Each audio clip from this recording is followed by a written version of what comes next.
I'm Oliver with postgame from Texas. Amazing games, Alaska. Nick. The Dallas Cowboys are the reigning champion of the NFL. They have won the last 2 Super Bowls. But like a boxer defending his title, they have paid the price with their flesh and blood. This season's title defense has taken its toll on the Dallas Cowboys. Every opponent wants to be the team to knock out the champions. Quarterback Troy Aikman has taken blows with concussive force. But the Cowboys continue to get up off the canvas to win round after round. Even when we've been down or we've been in close ball games, we have the confidence, and all great teams do, have the confidence that we're going to be able to pull it out, and somehow, in some way, somebody is going to make a play that's going to get us over the top and get us back on track where we need to be in a game. And that's the belief that we have, and more times than not, that's what happens.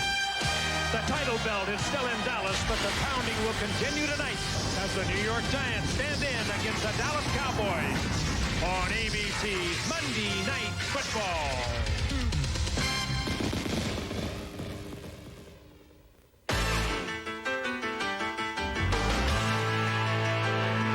Well, it's Monday night and we're ready to rock. Time to catch all the hits, the bangs, and the flops.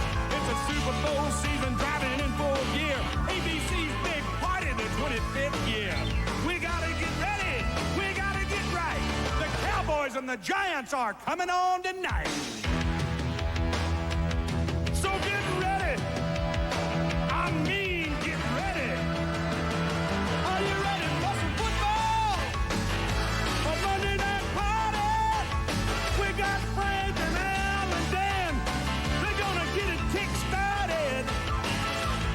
Lynn and the crew's all set. The crowd is psyched, 'cause all my rowdy friends are back for Monday night. The skyline of Dallas, Texas on a beautiful southwest November evening, and a few miles from the heart of downtown Dallas, Texas Stadium and the familiar hole in the roof. Texas Stadium, home of the Dallas Cowboys, is sold out tonight for the New York Giants. Hello again, everyone. Frank Gifford with Al Michaels and Dan Deerdorf. Happy you're with us tonight. The Cowboys and the Giants, the 2-time Super Bowl champion Cowboys, they're on another roll. They are 7-1 in the season. The only glitch on their record was an overtime loss to the Detroit Lions right here on a Monday night 7 weeks ago. But still, they have to look over the shoulder. Philadelphia, should they lose tonight, will fall into a tie with the Dallas Cowboys in the NFC Eastern Division. Meanwhile, the Giants have lost 5 in a row, while the Cowboys have won 5 in a row. The Giants got off to a good start. They won their first 3, even though they were hit hard by free agency during the offseason, losing a lot of players. But during their 5-game losing streak, a lot of other problems have cropped up, Al, and that's been compounded by the fact they come into tonight needing everybody, and they have a lot of injuries in key positions. Frank, expectations were raised when they won those first 3 games. People thought this was a 500 team. Now they've come crashing back to the surface. Dan Reeves says, my frustration is we just haven't played well at all during those 5 games. Indeed, they haven't. The young quarterback, Dave Brown, has thrown 3 interceptions that have been run back for touchdowns. The Giants have been on the short end of a lot of dubious officiating calls. And last week, they committed 14 penalties in an overtime loss to Detroit. So how can the Giants possibly win in Dallas tonight? They simply don't come close to stacking up in terms of talent with the Cowboys. Their best chance to win tonight is simply this. The Cowboys are looking forward to their game next Sunday in Candlestick Park in San Francisco. So while the Giants are having problems, then the Cowboys, it doesn't matter whether it's a coaching change or free agency or a salary cap, they just keep on rolling. Al, they were the best team in 1992.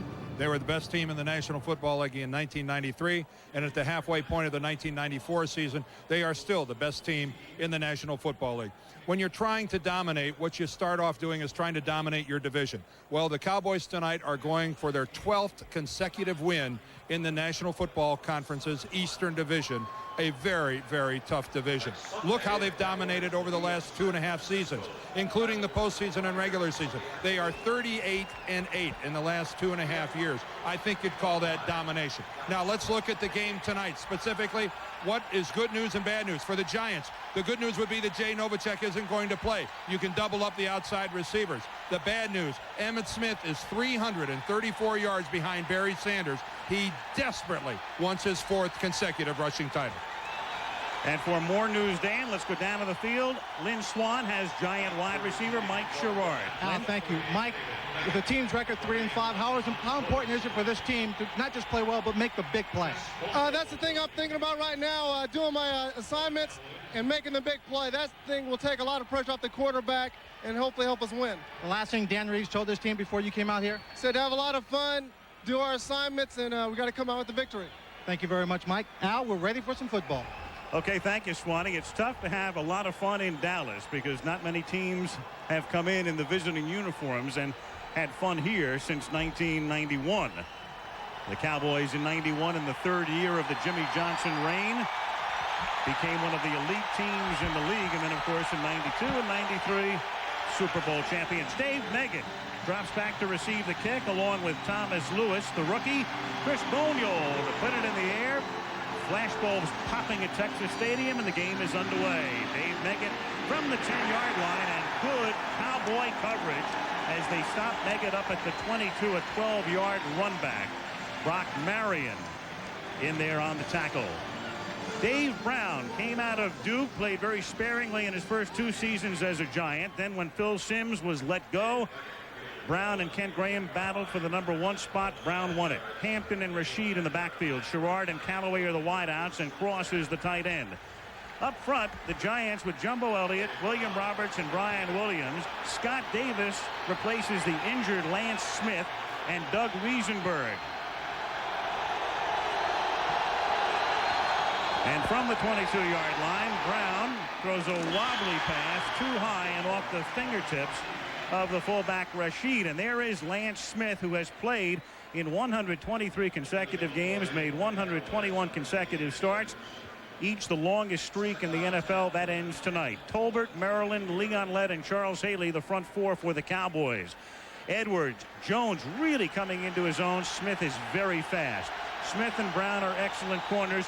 Washington and Woodson, the very hard-hitting safeties. The Giants, 2nd and 10 from the 22. The sole setback is Rodney Hampton.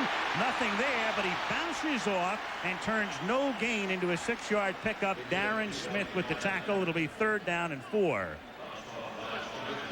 Well, there's no question the Giants desperately would love to run the football tonight as Dave Brown takes the calls coming in from the sideline. Danny Reeves providing most of the calls, getting help from offensive coordinator George Henshaw.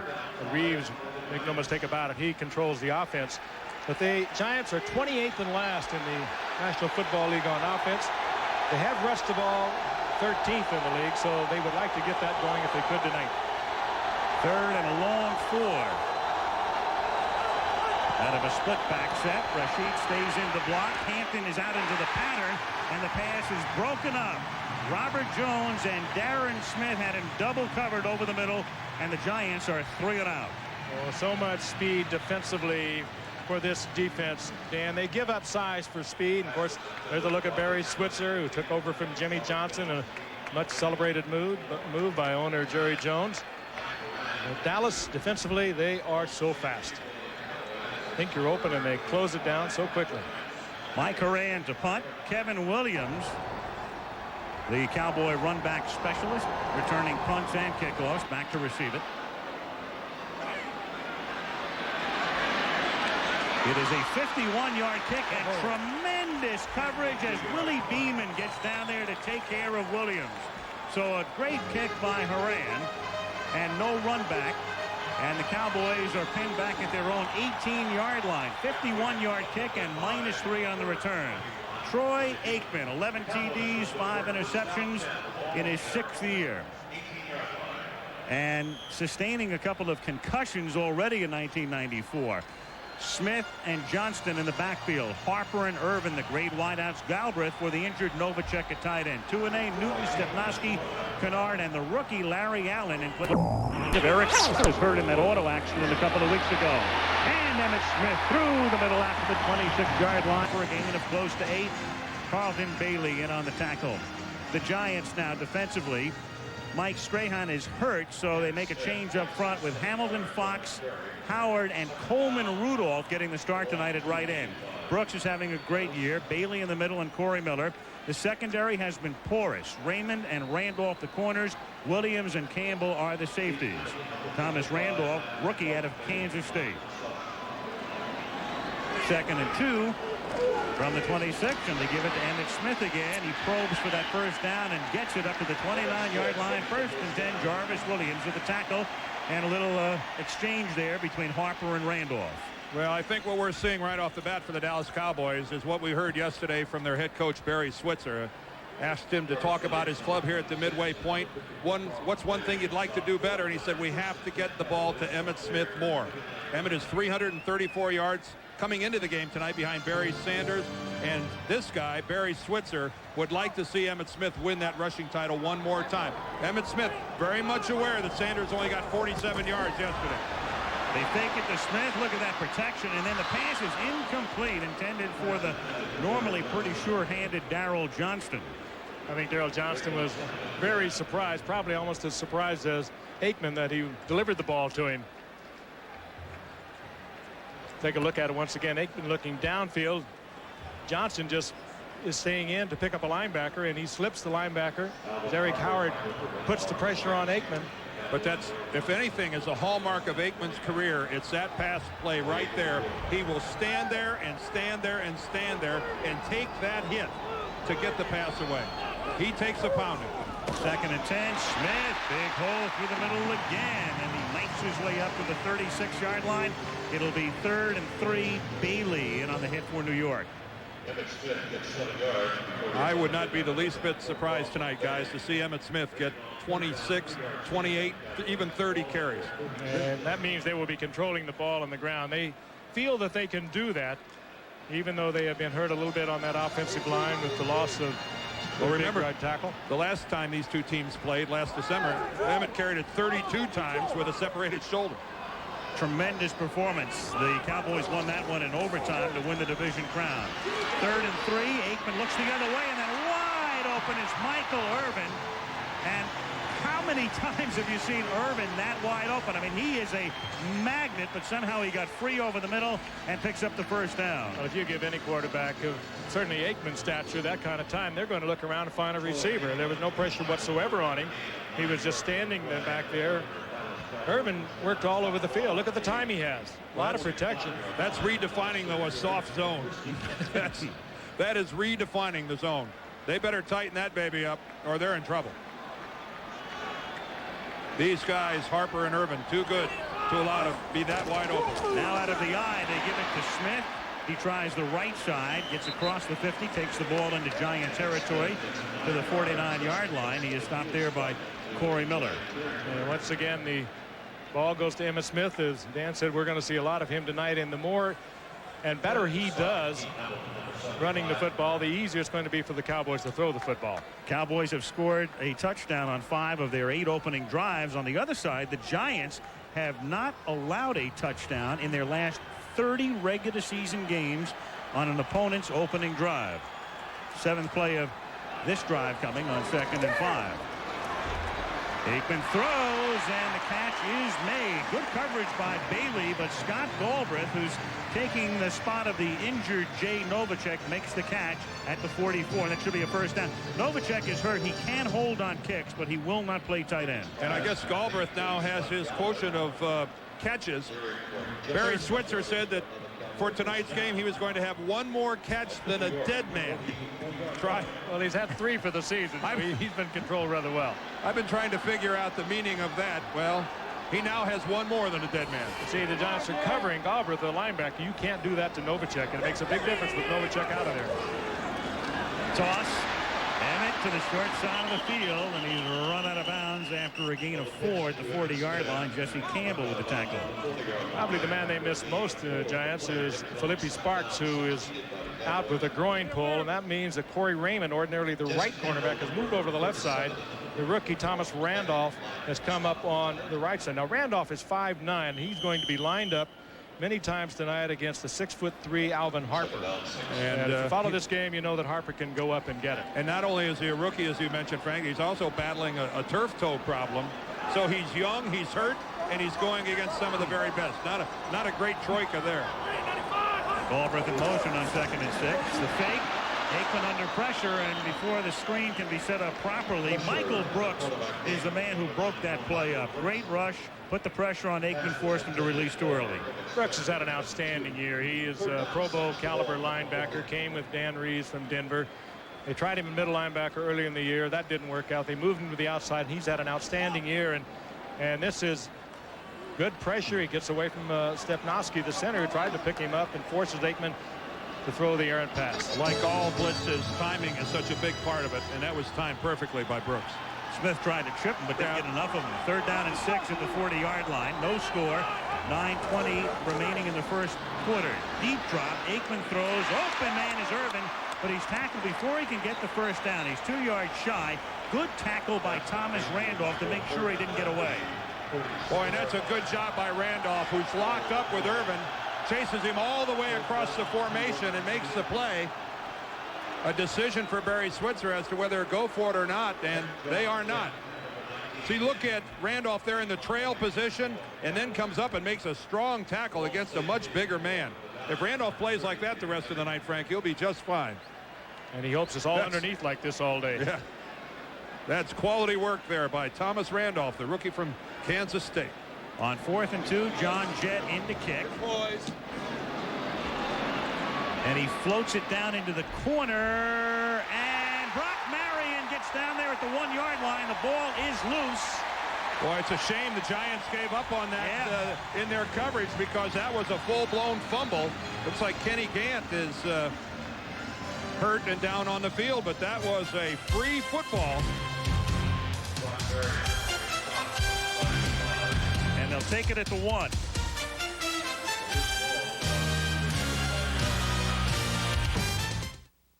Johnny Greer, after that last play, Greer, they have moved the ball to the 20-yard line. Barry Switzer and Joe Avezzano both want to know what's going on as well, as the ball appeared to be down at the 1.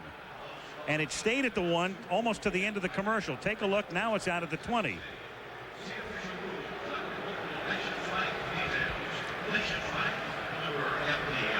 Avezzano is really exercised. I think the ruling was that they had Cowboys had stepped into the end zone with the opportunity to make a fair catch on the kicking team.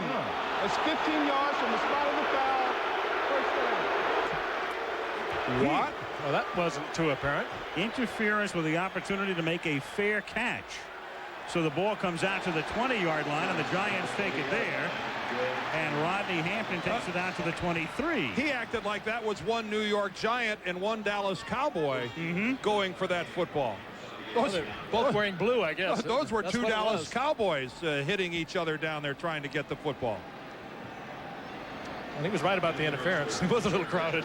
Yeah, but the interference was one Cowboy. I realized that. Two members of the kicking team. Oh, I know you do, Frank. I'm mystified by that. And we are, too. He didn't give the number of the player either. Just what you said, Dan. It just confused the Cowboy for a Giant. 2nd down and 7. Hampton back to the line of scrimmage. If nothing else, the Giants finally get a break on an officiating call, on a controversial one.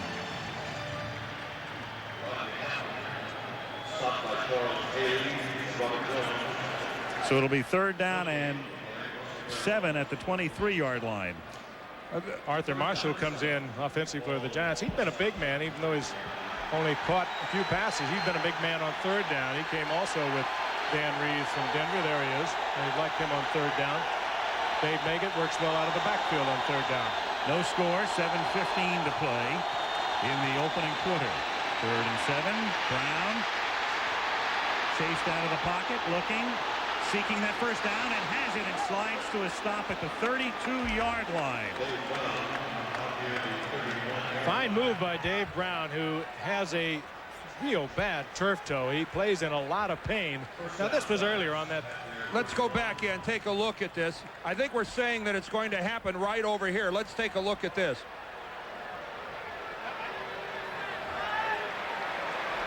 I guess that's where they're saying that's where the interference took place. But Robert Jones was the Cowboy. But that's nowhere near where the football came down to rest. Talk about away from the play, if in fact that is what they called. We're just serving that up as information. We don't know that's where the penalty was. On 1st and 10, a wobbly pass intended for Callaway, covered by Larry Brown. 2nd down and 10. Got a good look at Dave Brown. Every now and then he gets into a bad habit of side-arming the ball. He's been working on his technique. He works on it. He concentrates on it. He has a tremendous arm. He can deliver the ball. But every now and then he gets a little sloppy with the delivery. And you saw it there, the ball coming down. And when you do that, you throw it from low. The trajectory will take it into a high spiral, and that's what he's thrown a couple times tonight. 6:20 to go. First quarter with no score. Hampton gets taken down from behind by Chad Hennings.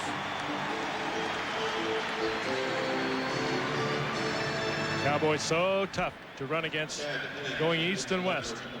They're so quick. Even the defensive linemen, they're not big, this Dallas Cowboy team, but they are so fast. Well, look at their linebackers. Where else are you going to find a team in the National Football League whose 3 starting linebackers are 6'1", 6'2", and 6'1"? And all under 240. Yeah. In today's modern era, those are tiny guys playing the linebacker position. They can run, but they can scoot. 3rd and 10. That means Meggett's in the game in the Giant backfield. He stays in to block. He takes Bates out of the play, and the pass is lofted too deep, intended for Arthur Marshall. Woodson with the coverage. Darren Woodson right there and forcing Dave Brown to overthrow, but Woodson, who plays like a linebacker, he was a linebacker at Arizona State, as a matter of fact, had pretty good position on Arthur Marshall, and Dave Brown had to throw it away. Well, he tried really to get it in. He just couldn't. Yeah, he really forced Brown into throwing it really correctly for the quarterback. He had to throw it high. He had to throw it long. Woodson took away everything underneath. Mike Horan to punt. His last kick was 51 yards. Whoa, look at that. This is a beauty. This is 58 yards and fumbled by Williams, who comes back, skirts the sideline, and is finally brought down at the 32-yard line by Brian Kozlowski. Well, the one thing about it, when you kick it that far, the problem is when the receiving team muffs it, you're too far away from them to pick it up. Well, I see the officials conferring. I don't see a flag, but clearly there's a personal foul indicated now against the Dallas Cowboys.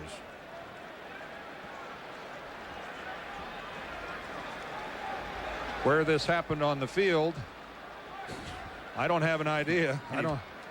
Anybody's guess. Well, there was a flag that just got thrown now out of the Giants bench. Personal foul, unnecessary roughness while the ball was in the air. Number 28 receiving team. He went out of bounds and hit a player. That's the first down. The flag was actually thrown out of bounds where he went out of bounds. It happened on the near sideline here in front of the Dallas Cowboy bench. So, good break for the New York Giants as they back the Cowboys up. Here at the bottom of your screen, this is Darren Woodson. This is where he gets called, and it's for this hit that's coming up right there. And that's the personal foul, and it looked to me like when Woodson made that hit, his feet were still in bounds, and it looked to be right on the edge. That's a mighty tight call in my estimation. So it moves it back to the 5 and negates a 20-yard run back. It pins the Cowboys deep, but Emmitt Smith gets them out of a hole out to the 15-yard line, close to a first down. Michael Brooks and Corey Raymond in on the tackle. Take a look at the blocking here by the Cowboy offensive line. An awesome double team by Nate Newton and Mark Stepnoski. Pretty good job by the rookie, Larry Allen, too, standing up Keith Hamilton to keep him out of the play. That's as good a double team as you will ever see by a center and a guard. They took their guys 6 or 7 yards off the football. 2nd and a short 1. And Emmitt Smith on his 7th carry picks up a first down, gets it out to the 20-yard line. Thomas Randolph makes the hit. ABC's Monday Night Football is being brought to you by Southwest Airlines. It's just plain smart to fly Southwest, the low-fare airline. Chrysler and the new Chrysler Cirrus Sports Sedan, and Beechwood-aged Budweiser. It's always been true, this Bud's for you. Well, it's so important for an offensive team to bang their way away from their own goal line, and the Cowboys did that rather effortlessly, picking up a first down. Smith came into the game averaging 4.1 per carry, 6.1 tonight. Aikman, despite skidding on his back foot, gets it off to Johnston, and to a chorus of Moose, his nickname. It's a 5-yard gain to the 26. Bailey and Raymond in on the hit. Emmitt loves playing under the lights on Monday Night Football. He's played 6 games in his scintillating career, and he's averaged 6.1 yards per carry on Monday night. And there it is. Those who have carried at least 100 times in the history of the series: Smith, James Brooks, many years with San Diego and Cincinnati, 5'7", and Eric Dickerson, 5'3". 6'1" for a former running back. I'm impressed. Yes. 2nd and 4. Here he goes again, and that's about an 8-yard pickup for E. Smith after the 33, tackled by Jarvis Williams. He's on a course to improve that 6'1".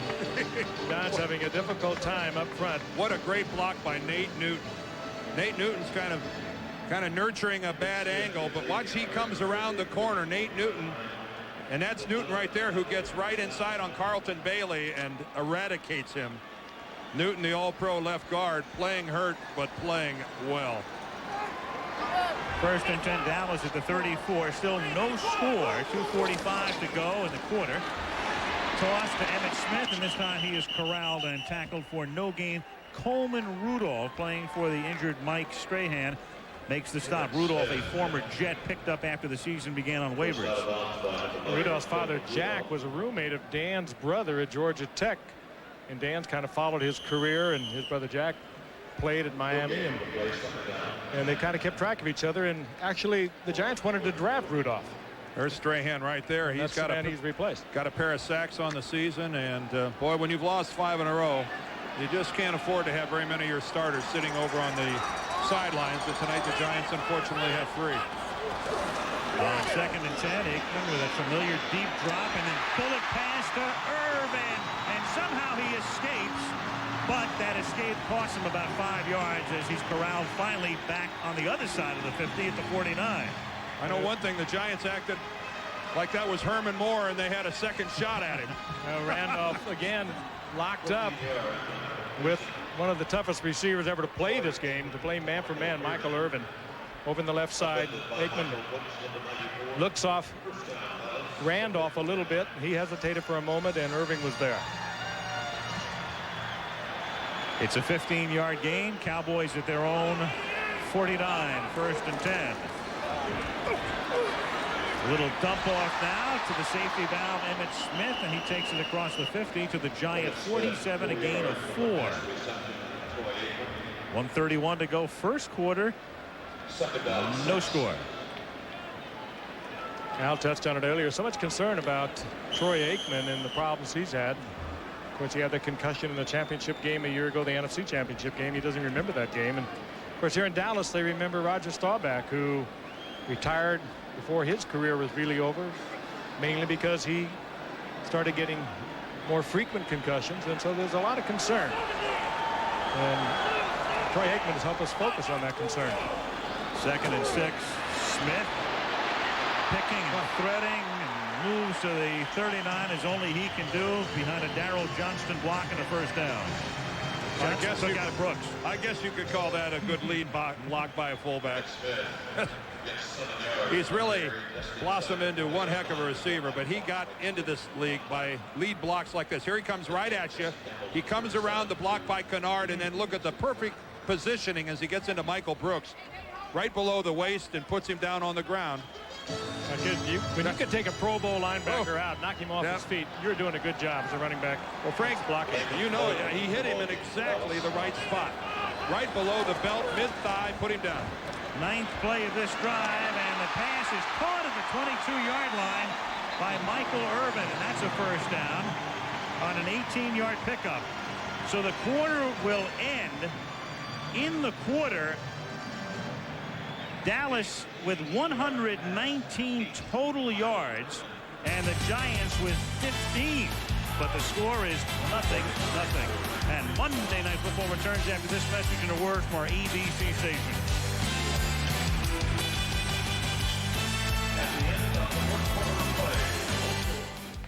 Ever wonder how... And tomorrow night's election night. Here is our primetime lineup on ABC. Full House, then Home Improvement, a special edition, and a new Home Improvement to follow that. Grace Under Fire, And then you'll get updated on the 94 vote, as only Peter Jennings and David Brinkley can do it with their unparalleled coverage right here tomorrow night on ABC. You guys get home and vote, okay? Second quarter. Aikman begins on 1st and 10 by throwing in the end zone. Touchdown, Alvin Harper. You know, Frank, nobody will believe me, but I'm going to say it anyway. Before the play, Frank nudges me in the ribs and taps his spotting board right on top of number 80. And why not? It's where the Cowboys love to go to Alvin Harper, his leaping ability, and what a year he is having. You link him up with a 5'9" rookie from Kansas State, a good athlete, no chance out there. However, you got him locked up all alone. He knows he has help on the inside, and too far and too late was Jarvis Williams. Yeah, you got to have some help inside from a safety when that receiver turns to the inside like that. There's no way the corner's going to cover a guy like Harper. That was a simply sensational drive by the Dallas Cowboys. Bonio backs on the point after. Harper with a slam dunk. They go 95 yards in 10 plays. 7-0 Dallas. Game one. 7-0 Cowboys. Dave Meggett dropping back for New York, ready to accept the kick along with the rookie Thomas Lewis. And Chris Bonio in a moment will put it in the air for the Dallas Cowboys. They are looking, apparently, they've had to take a closer look at the goalpost after the Alvin Harper dunk, which has become traditional for him. Well, not if they have to fix the goalpost. That'll be the end of this. Yeah. There it is, the left-handed jam. Ooh, and he hangs on it a little bit.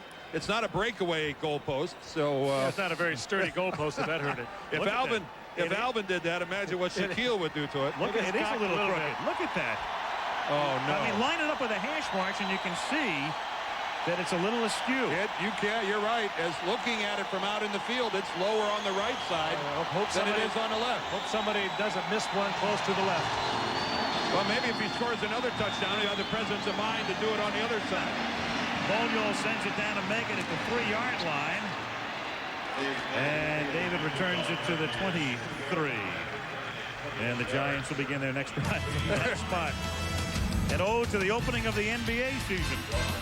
We got to call Tim Allen for a little goalpost improvement. Technical foul. This is where they lasso just about anything they want. This guy done lassoed him some goalpost, and he's trying to reel it in a little bit. And look at that. I think he fixed it. All right. Goalpost at Alvin Harper, Bulldog.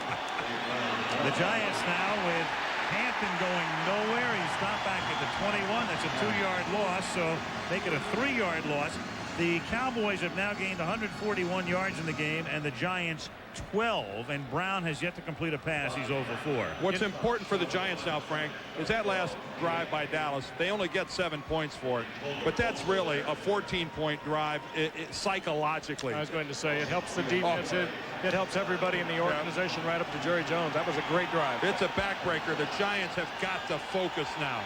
You see the Giant Brain Trust, Wellington Mara, the owner, John Mara, his son, the executive counsel, and George Young, the GM, and Brown fires right on the money, but out of bounds at the 33-yard line. He threw a strike to Sherrod, but he was across the line. Boy, how close did Charles Haley come to swiping that ball out of Brown's hand? Charles saw that he couldn't get the sack, and what an effort he made to try to knock the ball loose. Watch Haley here coming in behind Brown. Ooh, just misses. In fact, he hits the right arm of Dave Brown. You can see the ball come down.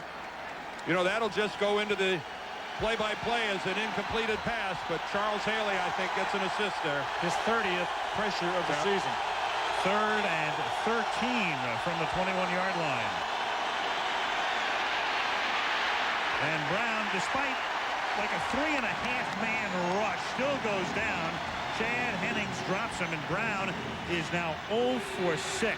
And Dan Reeves' look reflects that. Hennings has really started to come on. They have had to use him a lot more this year. They lost a couple of players a year ago. He's been in the rotation. He's the former Air Force Academy player who took in the 11th round in 1988. He had to serve his time in the Air Force, and he has really matured. He has 4 sacks, and he just put a tremendous amount of pressure on Dave Brown there. Here's Haran now, who's been kicking beautifully tonight. This one not nearly as deep. And Williams fumbles it. The Giants need a huge break. And the question is, do they get it? They did. Yep. Kevin Williams muffs the football. And that's the second time tonight. He's talking to James Washington, but the second time tonight, the ball's down on the ground. Derek Brown, the #1 draft choice a couple of seasons back, makes the recovery. When you don't have possession, they call it a muff. Let's see if the Giants can capitalize on a break they really need it. National Football League's long and illustrious history, a team with a 5-game losing streak, 5 or more, has visited a team with a 5 or more game winning streak 31 times. That is the case tonight.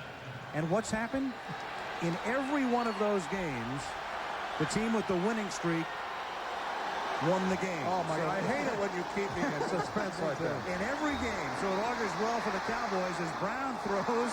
Howard Cross makes the catch, and it's an 8-yard gain to the 35-yard line. He's tackled by Dixon Edwards. I'm glad you didn't run that by Dan Reeves. We talked to him last night. Yep.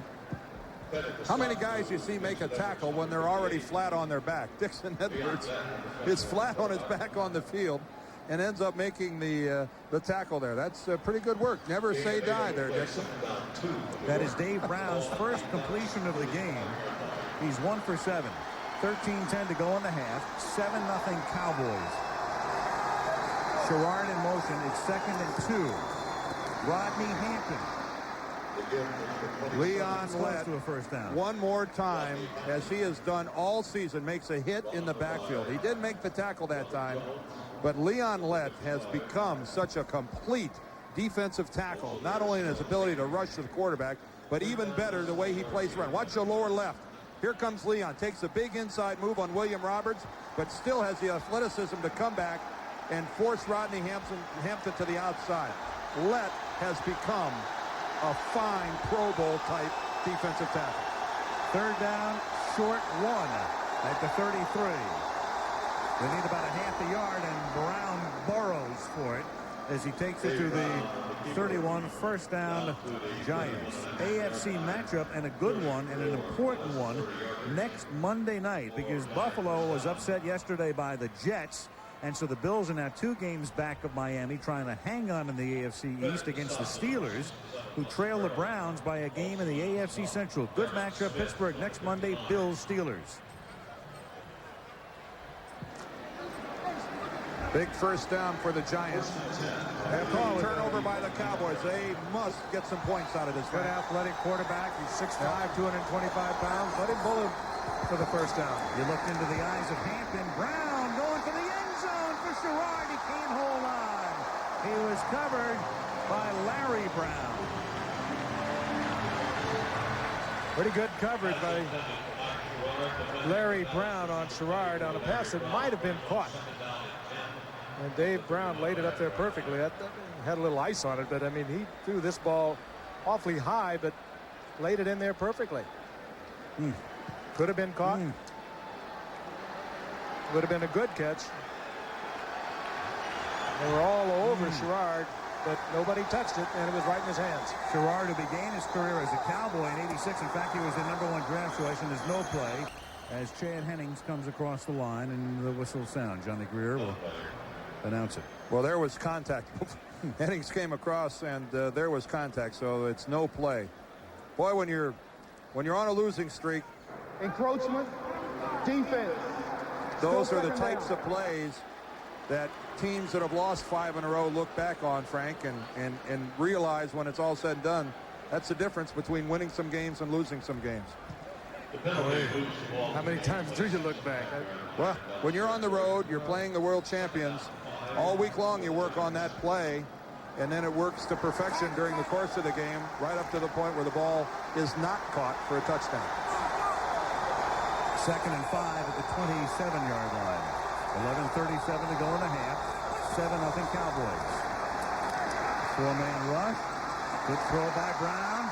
Callaway has it. That's a first down as he run out of bounds at the 13-yard line. Kevin Smith hit him first, and Darren Woodson also there as well. And you got a good look at the strong arm of Dave Brown. We had a good look at it. Remember right before the half against Minnesota on a long drive for a touchdown? Watch this. This is a tough pass to throw. Working against a good cornerback, Kevin Smith. Gave him a little room because he was way out there. Knew that Dave Brown would have to carry the ball about 30 yards, and he did exactly that. Good, solid throw. Giants trying to capitalize on that break. The Kevin Williams fumble on a punt return. First down. Hampton to the 10. Gain of 3. Russell Maryland with the tackle. It'll be 2nd and 7 for the Giants. And I'd come right back with Hampton on the ground. This is an area where Rodney really does well, and the Giants need to get back into the running game mode. And I wouldn't be afraid to bang at it a couple times here with Rodney Hampton. A good, solid power running back, and he keeps the football. He keeps possession. 2 fumbles and 618 handles. Pretty impressive. Aaron Pierce lines up in the backfield as the H-back. They give it to Hampton, and Rodney works his way to the 6. It'll be 3rd down and 3. Robert Jones, the middle linebacker, makes the stop. This offensive line in the New York Giants, they are better run blockers than they are pass blockers. And keep in mind that they have a rookie making his first professional start in there at right guard in Scott Davis. And it is easier to run block than it is to pass block. 3rd and 3. Yep. Their frequency has shown them going to their H-back. Aaron Pierce down around the goal line. Hard to change it with the crowd. Gerard is in motion. Brown looking, and then throws it away.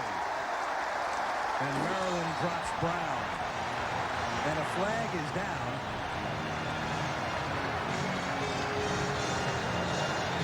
He might have put it back in his, but the Giants are indicating it should be against the Cowboys, and the officials are conferring.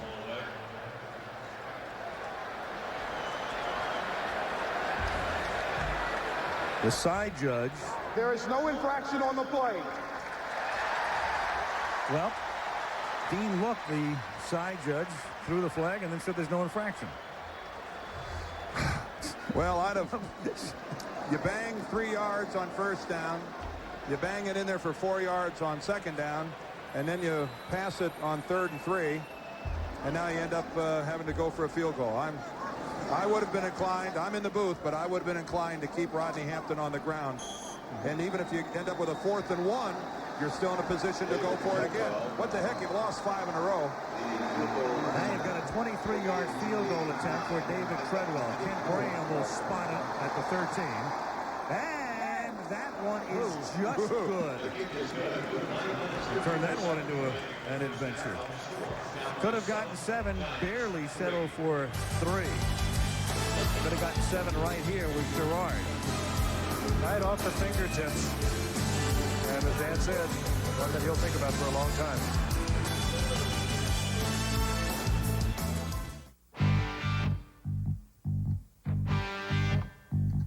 ABC's World's Funniest Commercials on Wednesday night. Roseanne comes along, then Ellen and the Barbara Walters special with Brett Butler, Kelsey Grammer, and Heather Locklear featured Wednesday, prime time, right here on ABC. Well, Kevin Williams fumbled that punt. The Giants recovered, cashed in for 3. Cowboys lead 7-3. 9:54 remaining in the first half. And Brad Dalwiso sends it into the end zone. And Dalwiso gets credit for another touchback as it's down there by Kevin Williams. 9:47 left, first half in Irvin, Texas. Dallas 7 and the Giants 3.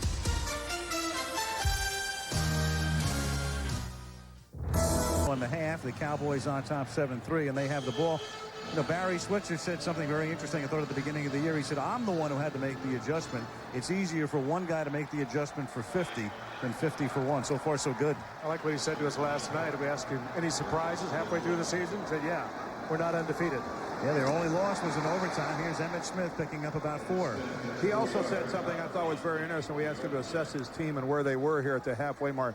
And he said the one thing, even though we played, a couple games where it was close and we lost the game here to Detroit, He said, I love the effort that this team gives on every play in every game. And he is right. If you watch the Cowboys, they don't have just one guy making a tackle. They get 6 or 7 guys there peppering the ball carrier. They have offensive linemen hustling downfield to make hits. He used the term football character. This team has it. And offensively, it's Emmitt Smith. They've got a lot of character offensively as well. And don't forget, they're minus Norv Turner, who was their offensive coordinator, now the head coach at Washington. They brought in Ernie Zampese, who in effect was the mentor for Turner. And had recommended Norv Turner when they had called him to come here 4 years ago. Ernie with the 3 pens. And you know the guy who should get some credit here for this offense, and the mentor of Ernie Zampese, Don Coryell. Don Coryell, in his passing game, it lives on here in the National Football League in a big way. 3rd and 2 from the 28-yard line, and it's Moose Johnston. Darrell takes it to the 30, and that's a first down for the Cowboys. ABC's Monday Night Football is being brought to you by Beechwood Aged Budweiser. It's always been true, this Bud's for you. Braun Electric Shavers for the world's most recognized shave. And Dr. Pepper and your local Dr. Pepper bottler. Dr. Pepper is just what the doctor ordered. Wild-looking structure, isn't it? Well, no wonder. They're a lot wilder if they have Jerry Jones as his way about it. And when you look at that roof, no wonder punt handlers have difficulty with the ball here. It comes across the roof, then into the hole, and then back into the roof again. And Alvin Harper can't handle it at the 40-yard line. Incomplete, 2nd down and 10.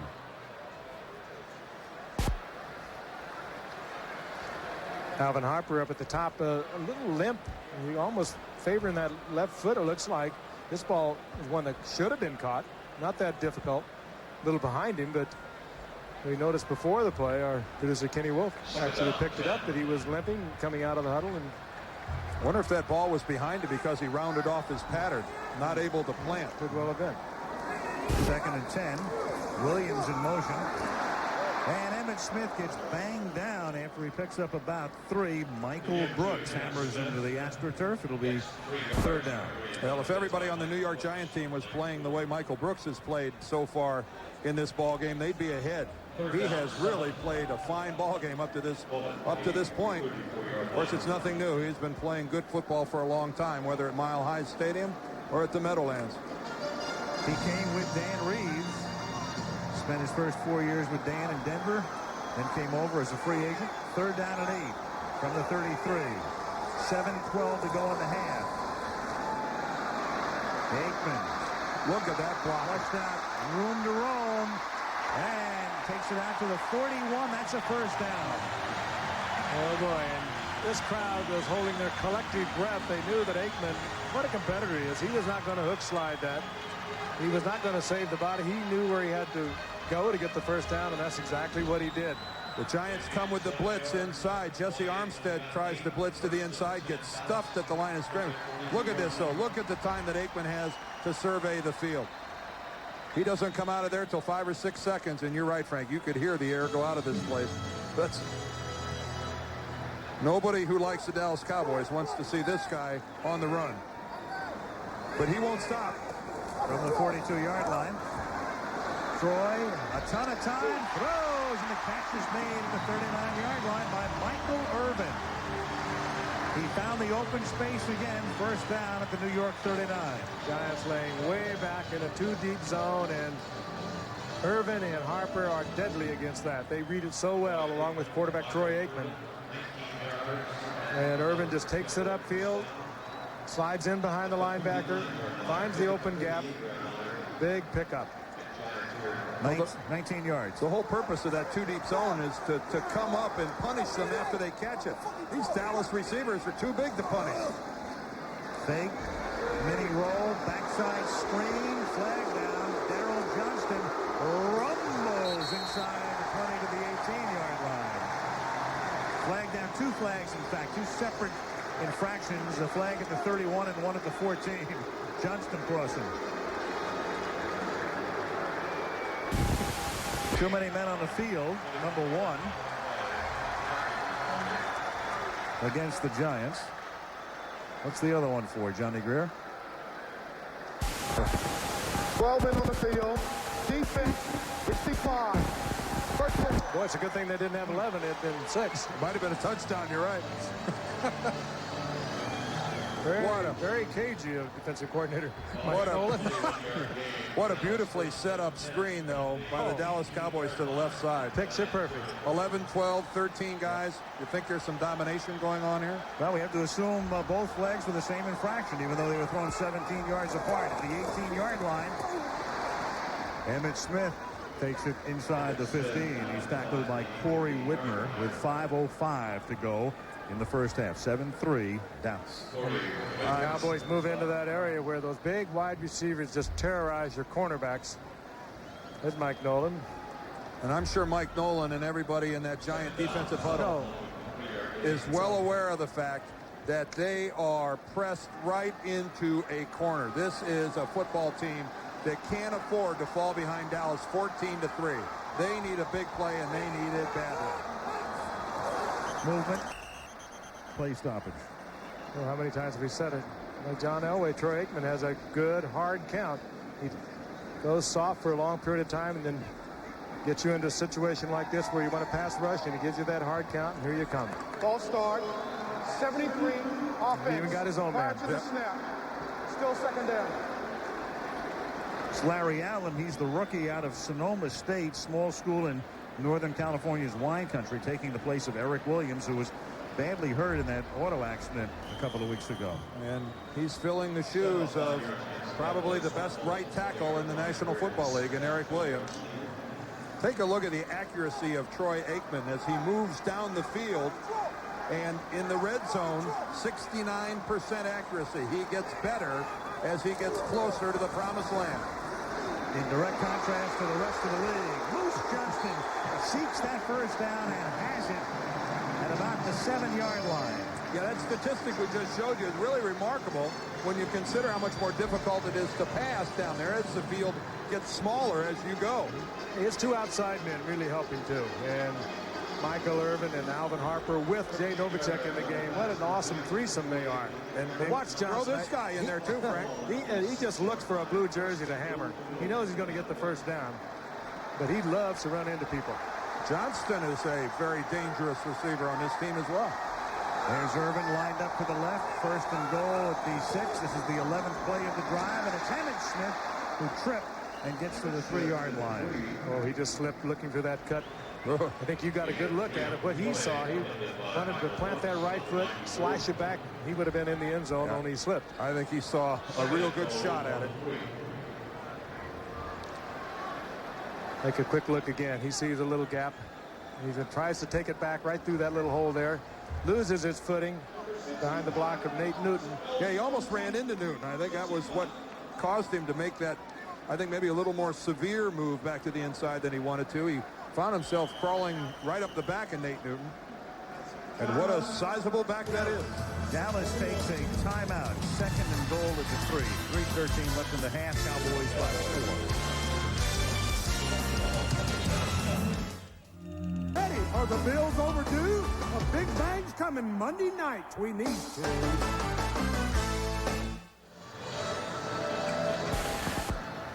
3:13 remaining in the first half. The Cowboys, after the timeout, have it second and goal at the giant 3-yard line. Dallas up 7-3. Michael Brooks there trying to get his guys fired up.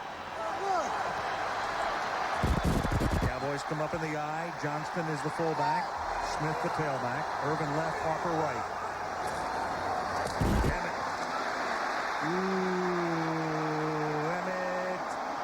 Emmitt does not get there. It is Eric Howard who, for the moment, saves the touchdown. Third and goal.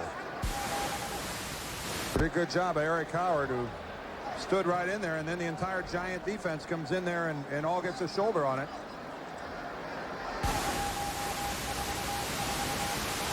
Smith now with 16 carries and a half. Following the lead block again of Johnson. And Eric Howard hangs in there strong, gets a little support. Coming up there is Tito Wooten.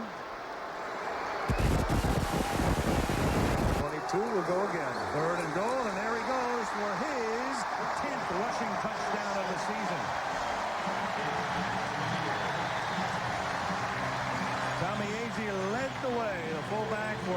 Smith.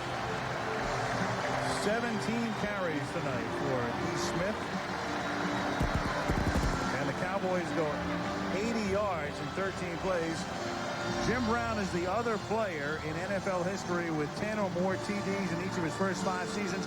Brown did it in his first 7, and Emmitt Smith tonight with 10 TDs for the 5th consecutive season. Well, Tommy Agee's the motion man. Daryl Johnston makes the key block that puts him in the end zone. This is a football team with a whole bunch of good football players. They just come at you in wage. Man, they are good.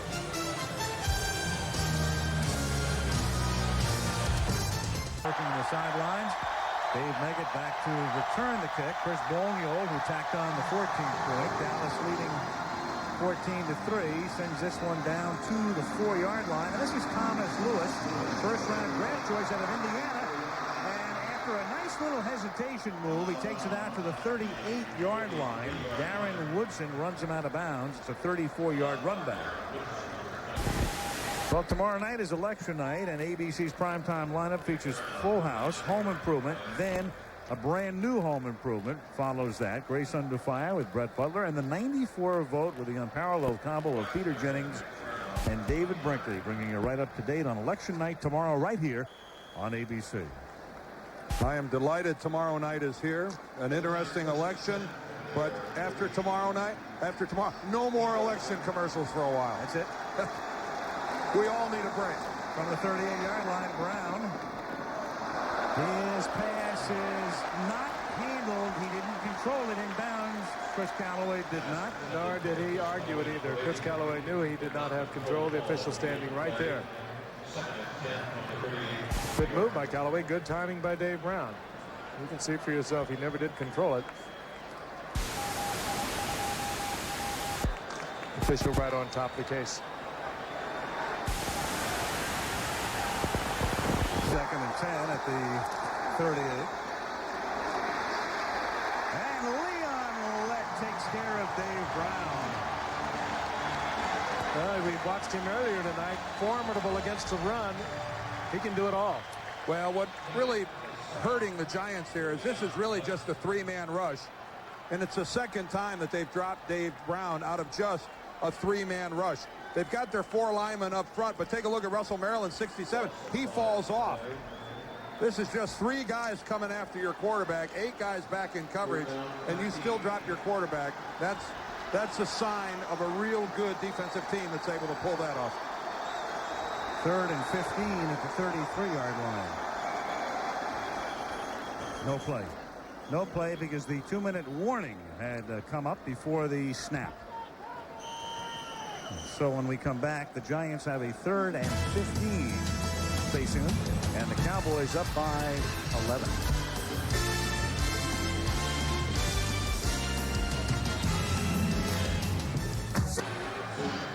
Big crowd at Texas Stadium, sold out as always. I'll tell you, she'll take him home or her home. Guaranteed. It'll wake up. Does that count toward the paid attendance? Is it like the airline? Look at this. I don't know. Quite a fashion statement. 3rd down and 15 at the 33. At the 2-minute warning after Leon Lett's first sack of the season. Dave Brown dropping back, pressure. Throws on the run, a wobbler and too high and out of bounds, intended for Mike Sherrard.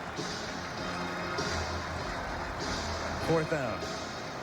Good coverage. James Washington.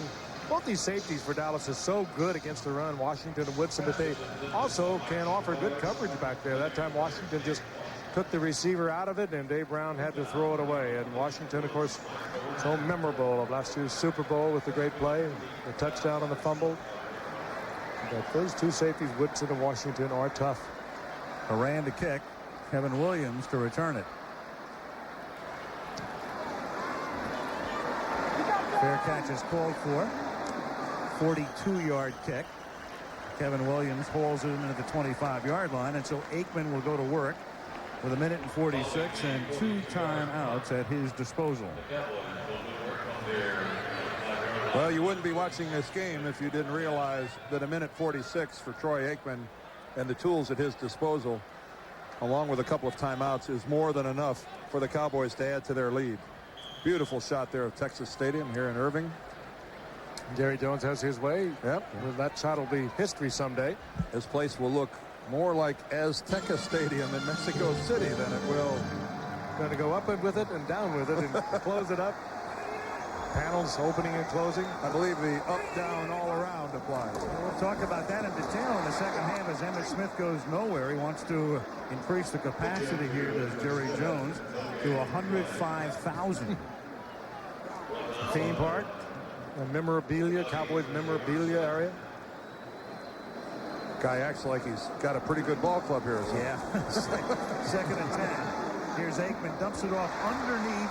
Emmitt Smith breaks an ankle tackle and then goes out of bounds up at the 32-yard line. And there is Jerry Jones, and he'll be part of our halftime format tonight. Had a chance to visit with him yesterday, and you'll hear from the very proud owner. Now, he got the idea to expand this when we were in Azteca Stadium in Mexico City in the middle of August. That was the shot we provided that night from the helicopter.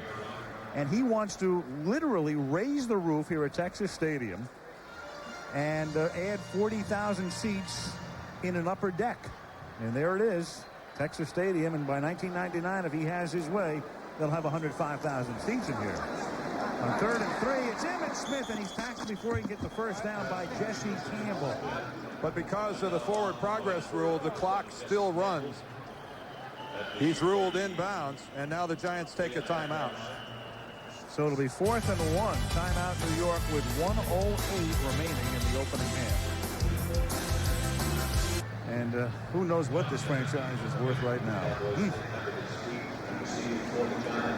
Might be the most valuable franchise in all of professional sports. The kick Certainly is when you're winning. Yeah.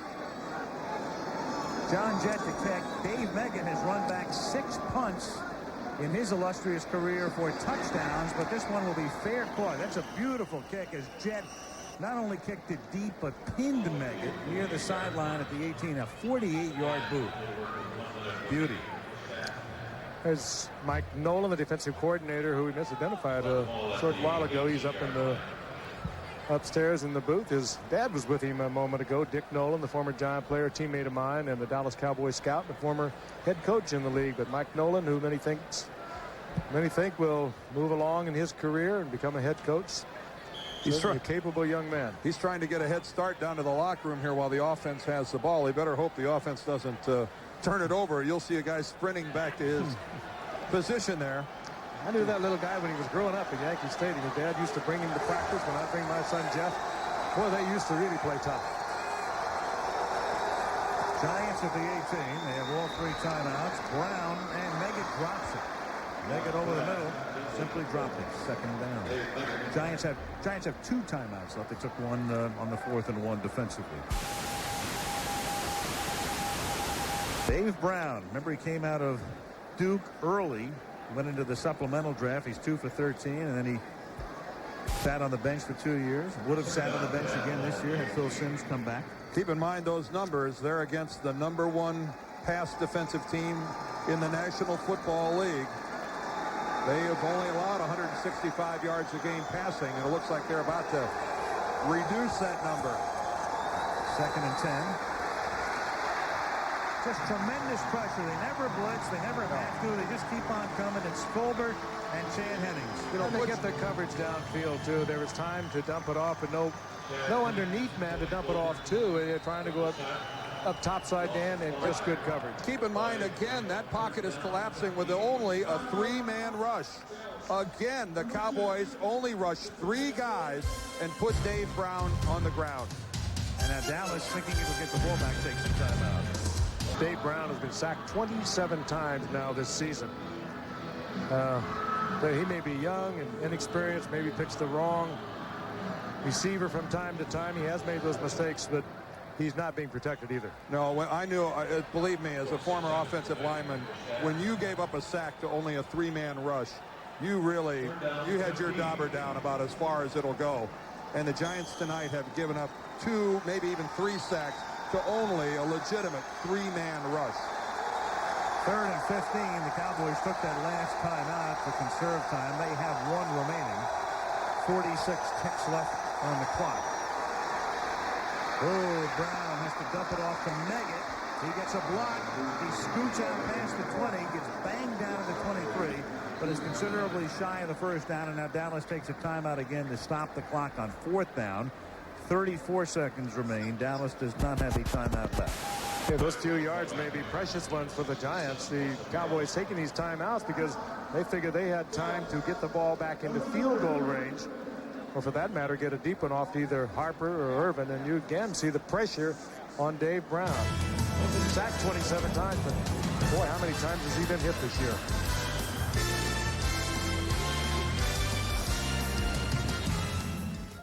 What does it take to be a champion? You're always striving to be better, pushing yourself to a new level. And that's what the Breakfast of Champions just did. Now, Wheaties taste better than ever.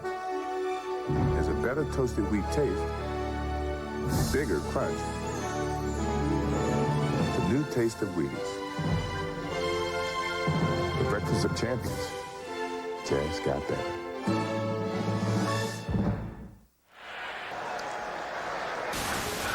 Emmitt Smith ready to come back into the game when the Cowboys get it back after this Haran punt to Kevin Williams. What a That's kick. Beauty again. Williams at the 22-yard line. And he is out of bounds at about the 30. Derek Brown runs him out. 22 seconds remain. And that kick was 54 yards. Haran having a big night. 8-yard return. I think they measured the hang time of that thing with a sand dial, a sand timer rather. That thing, sundial, sand timer, egg timer. You know what I mean? I know. The thing you turn upside down. Yeah, it almost went through the hole in the roof. Almost blocked by Joe Fishback. Remember, Dallas now, they got a bit of a problem. They had to use their timeouts to get the ball back. They had 22 seconds. They got to take something downfield deep. Good acting. They don't there have a lot of time to work the ball downfield. They got to take something deep, and the Giants may give them that. They've been laying off that too deep zone and giving them a lot of room to roam right in the middle. Cowboys without a timeout. They lead by 11. Aikman fires, and it's Irvin making the catch at the 48, but they can't stop the clock. Now Aikman's going to have to come out and down it, I would, at this point, even if they can get that play off. They lost about 5 seconds with somebody shooting the ball all the way across the field. I don't know who gave that ball a good pitch, but it was advantageous to the New York Giants. Oh, actually, I think it was Michael Irvin himself who tossed the ball, and it kept on rolling.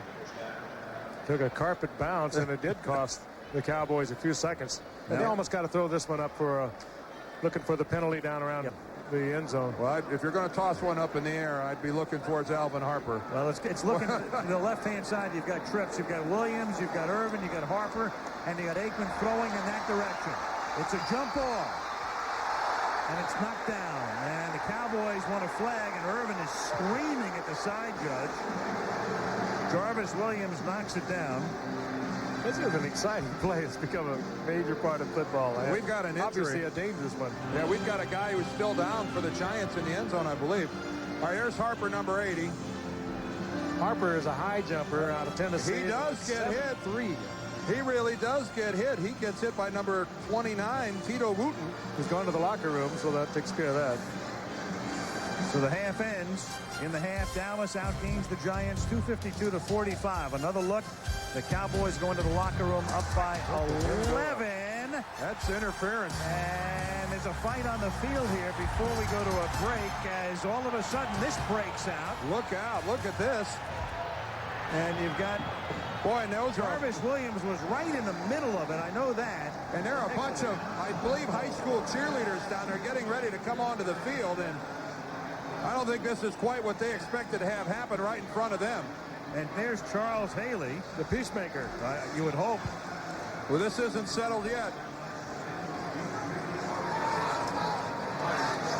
The teams exit through different tunnels, but on the same side of the field. Well, the Cowboys are upset because there's no question Tito Wooten should have been flagged for interference. The only thing dumber than fighting on a football field is fighting on a football without a helmet. No, the fight is stupid. And Alvin Harper is shaken up. There he is. He's hurt. He is hurt. And that's the way the half ends, bizarrely. And you wonder what the officials, obviously they weren't looking at that collision. because that was very legitimate interference. 14-3 at the half. Back we come after this word from our ABC station.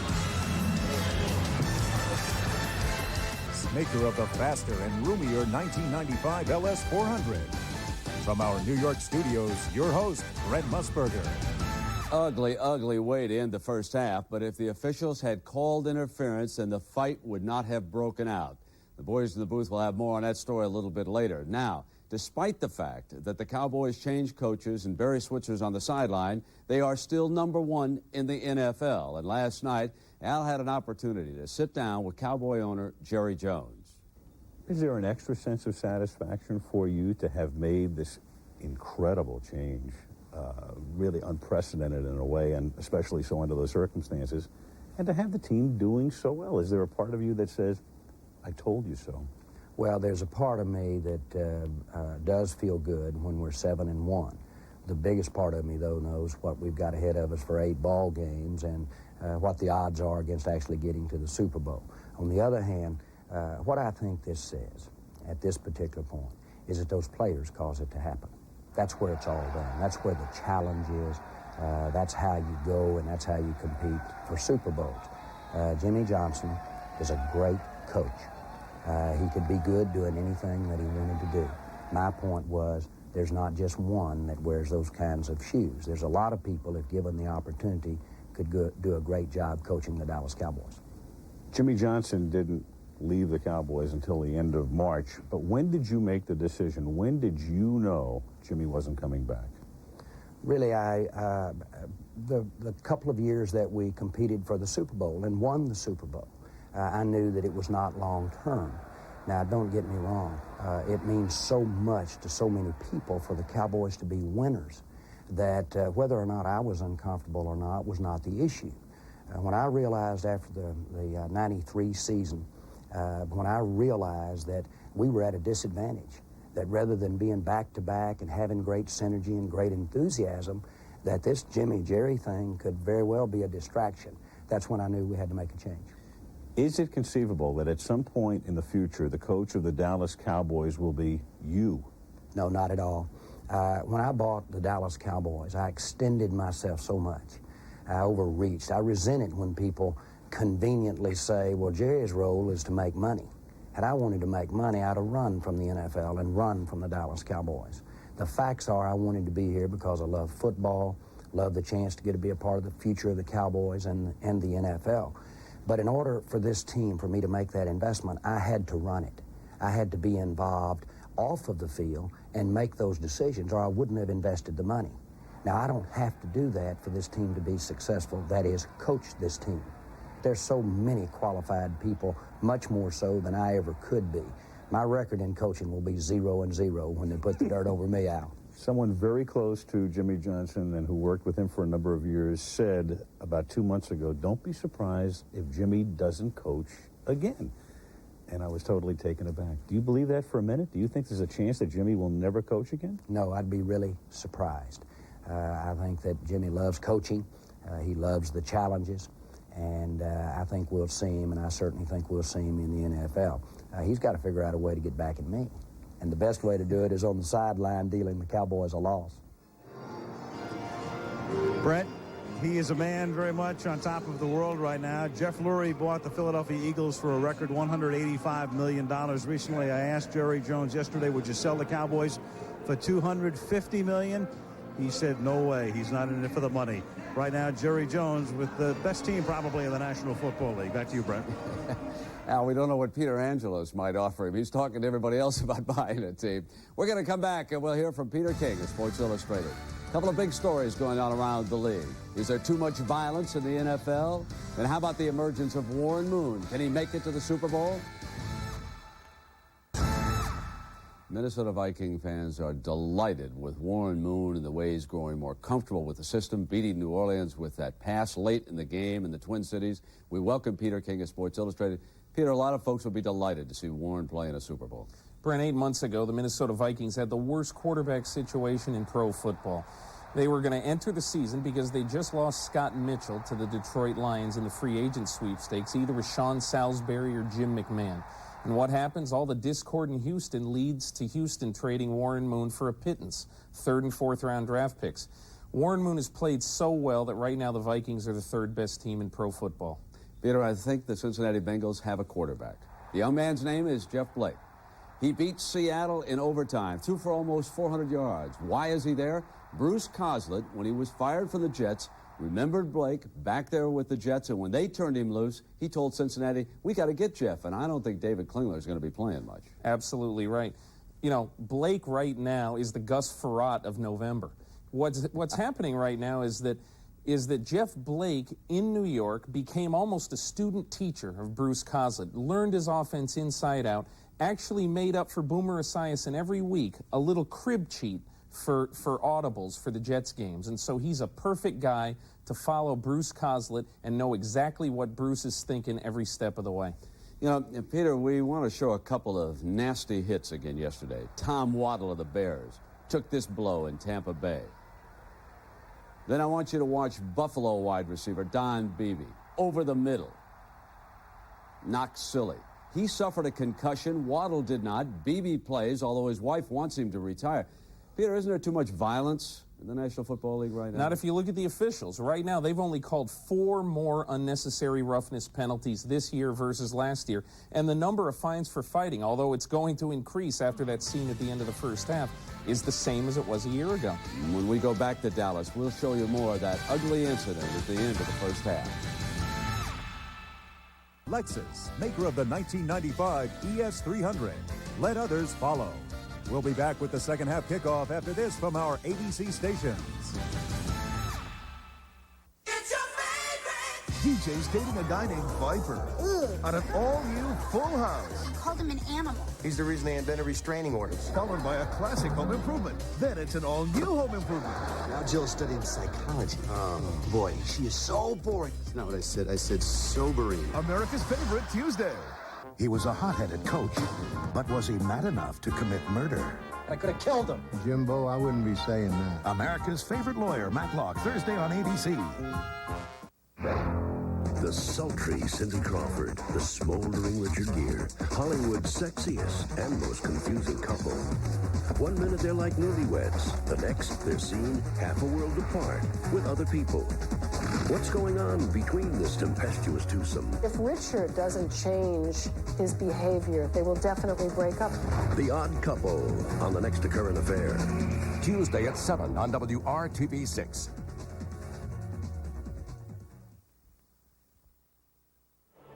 Let me assert my firm belief that the only thing we have to fear is fear itself. Today, I consider myself the luckiest man on the face of the earth. When you look around... Imagine if some of history's most important messages had never been heard. Tranquility Base here. The Eagle has landed. At Ameritech, we make sure that for every message you send through us, a message is received. This nation is asking for action, and action now. I've been given a bad grade, but I've got an awful lot to live for. And one small step for man, one giant leap for mankind. Ameritech, your link to better communication. Joyce Brinkman wants to be state treasurer. Her 17-year record as a legislator. On the Indianapolis City Council, she voted 9 times to raise taxes. In the General Assembly, she voted for 8 tax increases, $500 million in new taxes, and state budgets calling for irresponsible deficit spending. Political insider Brinkman, 17 years of tax increases, of deficit spending. When it comes to our money, Brinkman knows how to tax it and spend it. Just what we don't need in a state treasurer. More exclusive home videos of the Simpson family. Watch Inside Edition. Welcome back to Texas Stadium, everybody. The man in the middle there, number 26, is Jarvis Williams. Now take a look at the gloved hand coming in. That's Michael Irvin, the Cowboy receiver, and that is where the fight starts. Now, as the fight begins to move, we're going to see something interesting here. We're going to see James Washington, the safety, get involved. And we're going to stop the tape right here and take a look at this cameraman right here. The guy coming in on the side is Washington. and he's going to take a camera from that photographer on a tripod, and he brandishes it as a weapon, but never does use it.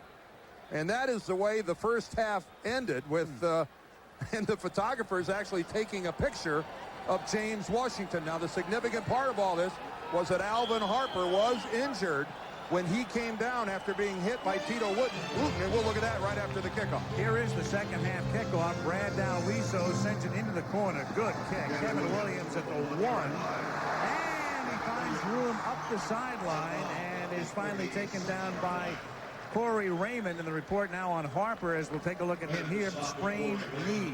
He's from the left. He gets hit in the air by Tito Wooten. Watch his left knee. He comes down and he hits it quite hard right on this hard AstroTurf right there. You see the left knee. It hits the turf pretty hard, and then he gets rolled up after that. I think it was the roll-up, Dan, that probably hurt the knee more than coming down on it. It's hard to tell, Frank. It's hard to see what happened in that melee afterwards. No penalties were assessed, and the teams finally went up their respective tunnels. Here's Johnny Greer, who gets a little feedback on his referee's microphone. He's looking skyward. He's looking at, well, they had to, they lowered that apparatus for the halftime ceremony, and now they have to raise it. It's a pretty good idea. And I would not be standing underneath it while they raised it. The way Mike Horan has been kicking tonight, they better get it up there. So, again, the official word is that Alvin Harper has a sprained left knee. We do not know whether he'll be back or not. Chances are he probably will not be. Well, they're getting thin in receivers. Yeah. Jay Novacek is out of the lineup. With a stomach injury, but the big man, Michael Irvin, is still there. Well, their only other wide receivers in the ballgame right now, Kevin Williams, who returned that kickoff. And here is Emmitt Smith, and sometimes he's all you need. He takes it to the giant 45-yard line. Tackled by John Booty. Oh, that is vintage Emmitt Smith. Give it a little head shake to the outside, break it back to the inside, always looking for the inside cut. So Kevin Williams will pick up the slack now with Harper gone.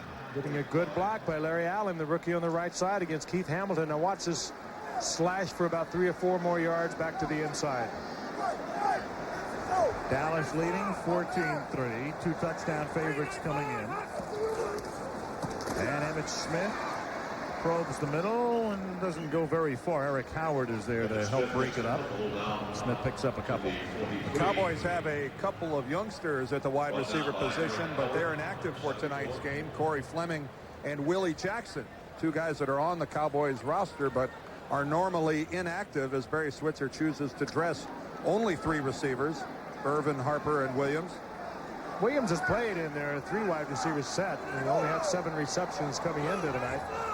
Well, he's a good receiver, particularly good on the short routes when he can run after he catches the ball. 2nd and 7. Beautiful block thrown by Smith. Johnston makes the catch. He's at the 38. It'll be 3rd down and 3. Emmitt does everything. Stayed into, I think it was Michael Brooks who upends here as he stays in the block for Aikman. And Johnson with another reception, short of the first down by about a yard. One thing about Emmitt's block, when you are low, it's easy to go low. When you're only 5'9" to start with, you've got pretty good leverage, and that time Emmitt Smith did a nice job of chopping Brooks right down. Ron Stone is in at guard, replacing Derek Kennard. It's 3rd down and 2, and Michael Irvin gets free, makes the catch, and is out of bounds at the 1. Corey Raymond, the corner on that side, forced to run all the way down the field. Gets some late help from John Booty. He was man for man on the outside. He just got beat right at the line of scrimmage. He tried to play bump and run with one of the best in the business. He didn't even get a hit. And Irvin just flows by Raymond. He's looking for help from the inside. Booty late there, but that's Corey Raymond all the way, his problem. You know what gets lost in us concentrating so much on the Cowboy receivers is the absolute pinpoint accuracy of the balls delivered by Troy Aikman. Michael Irvin has gone back down to a knee as he was looking at him now, attempting to get up and head back towards the Cowboy bench. Yeah, Barry Switzer, boy, it must be fun to coach guys with that kind of talent. Boy, and a sigh of relief You can hear all the way up to the booth from this crowd. There's Michael Irvin slow in getting up. But could you possibly have placed the football in any better position than Troy Aikman delivered that? And that's laces up, I think, Dan. Yeah, with the Paul Tagliabue label, you know, just come on. That was absolutely perfect. I guess that's the fourth 100-yard plus receiving game for Michael Irvin so far here in the '94 season. And on the subject of 100 yards, Emmitt Smith has reached the century mark as well tonight on his 20 carries. And he might get his 21st right here. Chances are. The Moose will lead block. And there's Emmitt, touchdown Dallas. A cute little hop into the end zone. He was looking for somebody to hit it. 101. Big opening. Good drive block by Kennard. Larry Allen coming down from the right side.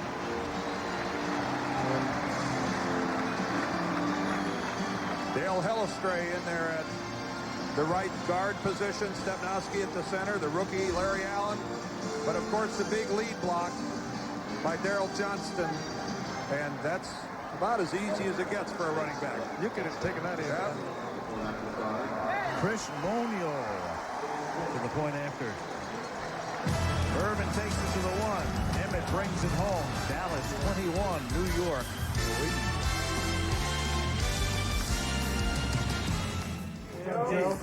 This guy amazing. Chump, man. I can take this guy with one hand tied behind my back.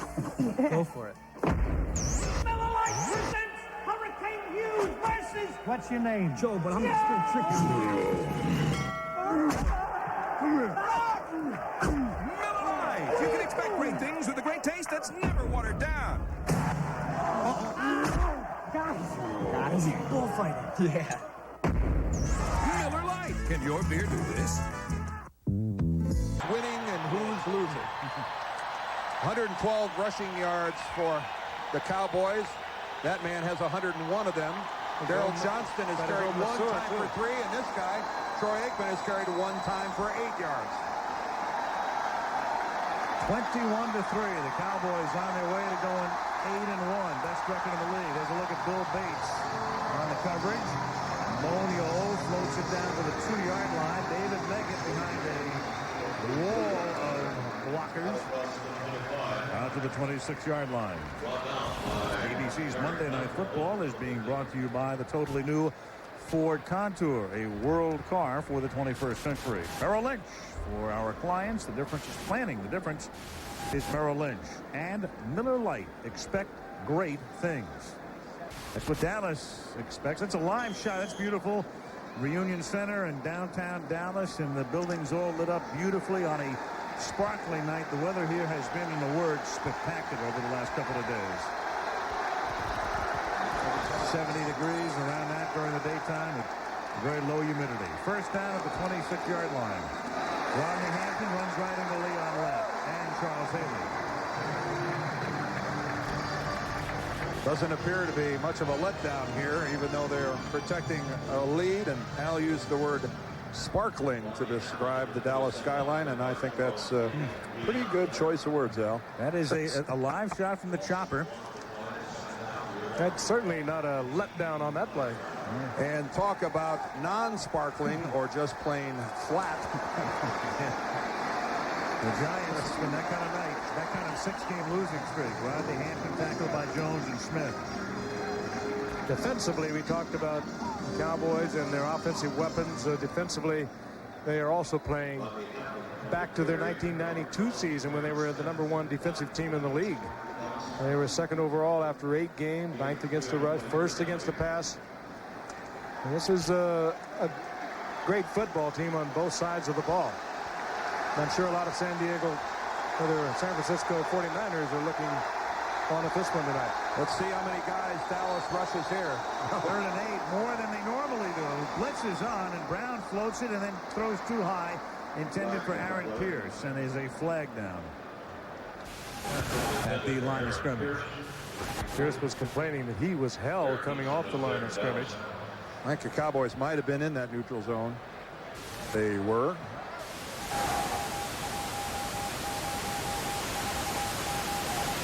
Cowboys face the 49ers next week. This game could have a lot of implications. Defense.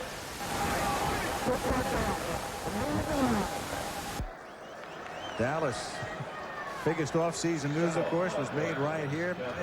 It's amazing, and in a way, I think you really have to start paying a little bit more tribute to Barry Switzer, because he's a guy who really had everything to lose and not a heck of a lot to gain. It's sort of Jimmy Johnson's team, but he has really kept it together just beautifully, right on track. Either that or head coach is not a very tough job. Here's Meggett. He picks up a half a yard. A punting situation will ensue, and Russell Maryland makes the tackle.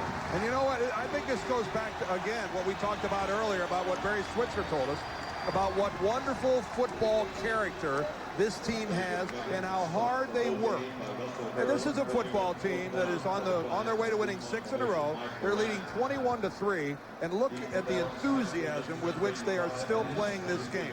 That is uncommon, and it is very impressive. And Barry Switzer had the good sense not to mess with that. No, only brought in one assistant coach. He replaced Norv Turner, and that was one of the best in the business, Ernie Zampese. That's Haran. He's the only Giant having a very good night. Fair caught by Williams at the 21, a 46-yard pursuit. Beautiful Big D. On a Monday night in November, the Cowboys up in the Barbara Walters special with interviews with Brett Butler, Kelsey Grammer, and Heather Locklear. Right here, Wednesday night. Well, of those three, we've had the chance to rub shoulders with Brett Butler and one classy lady there. Funny woman. Yep. At the 21-yard line, Cowboys, Emmitt Smith.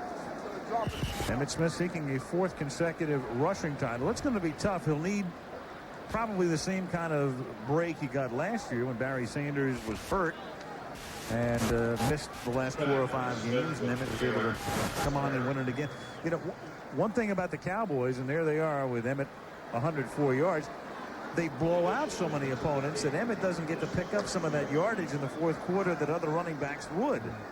But he is very much aware of the yardage totals of the other good running backs in this league. He charts them week to week, and it's not something he takes for granted. He wants to win number 4. Bruce Johnston, first down up to the 35-yard line, tackled by Bailey and Miller. What a weapon Johnston is. He just comes out on this little pass pattern. When there's no blitz, he has no one to pick up. He just goes across the line of scrimmage and kind of maneuvers back and forth until Aikman finds him. Aikman takes a look downfield, nobody there. He knows Johnston's going to be open. And he just rumbles for the first down, covering up the football.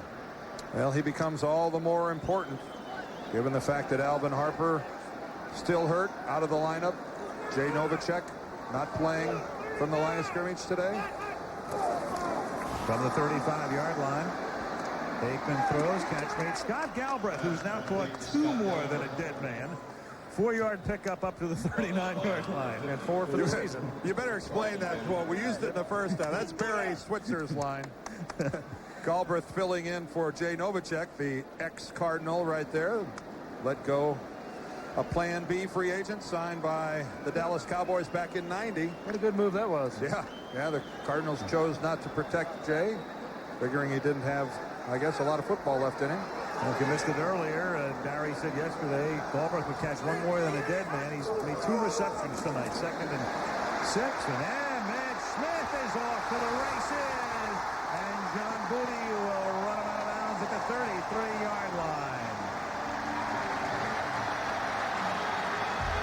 It's inevitable, isn't it? Just like Barry Sanders, just like Thurman Thomas, just like any of the other really good running backs in this league. You throw him up into that line enough times, Frank, and he'll break one. A little quick read right here. Pops out, gets away from an attempted tackle by Jarvis Williams. Juked him pretty good. Williams didn't even go for the tackle. 28-yard gain for Emmitt Smith, who's rushed for more than 100 yards in each of his last 4 games against the Giants. And no game here. Jarvis Williams has limped off of the field. I don't know whether that was bothering him before on the play before when he missed the tackle or missed the attempt of a tackle. And they're looking at him on the sidelines.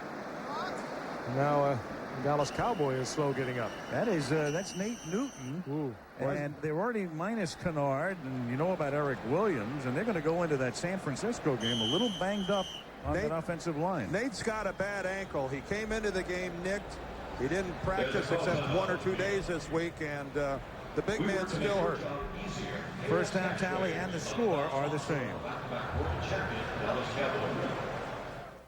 Why is Ford Taurus America's best-selling car? Nate Newton has to come off for at least one play. One of the really likable guys in this game, not to mention a formidable force on the offensive line. He runs, great straight-ahead drive blocker, excellent pass protector. 2nd and 10 at the 33. Troy fakes, throws. Ooh, Williams makes a great catch and withstands that hard hit by Campbell. First down at the 11-yard line. 22-yard pickup. Splitting the zone. And Kevin Williams filling in for the injured Alvin Harper. Read it pretty good, too. Got in between, slowed up. Aikman with a little pump fake and slow getting over was Jesse Campbell. He puts a big hit on Williams, but Williams holds on. Nate Newton is back in the game. 1st and 10 at the 11. I think Nate's got one of those ankles, Dan, that will come and go for a long time. Yeah. It won't be better till the offseason. Emmitt Smith to the 7.5. Let's face it, Nate puts a little strain on that ankle just walking from the bedroom to the kitchen. He's over that left side with Mark Tuinei. They hail back to the Tom Landry, Tex Schramm, Gil Brandt days. Still a little touch of the old Dallas Cowboys working on that left side. Tuinei, a 12-year veteran, and Nate Newton now in his 9th season. 2nd and 6. 6 minutes to go, 3rd quarter. Cowboys lead by 18. Cowboys force the Giants to come across the line, but Aikman throws it away. Flags are down. Aikman with that hard count, and Giants moving.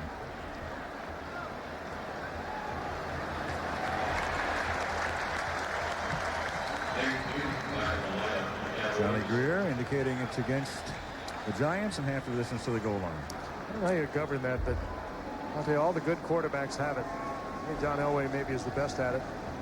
Aikman's right there with him.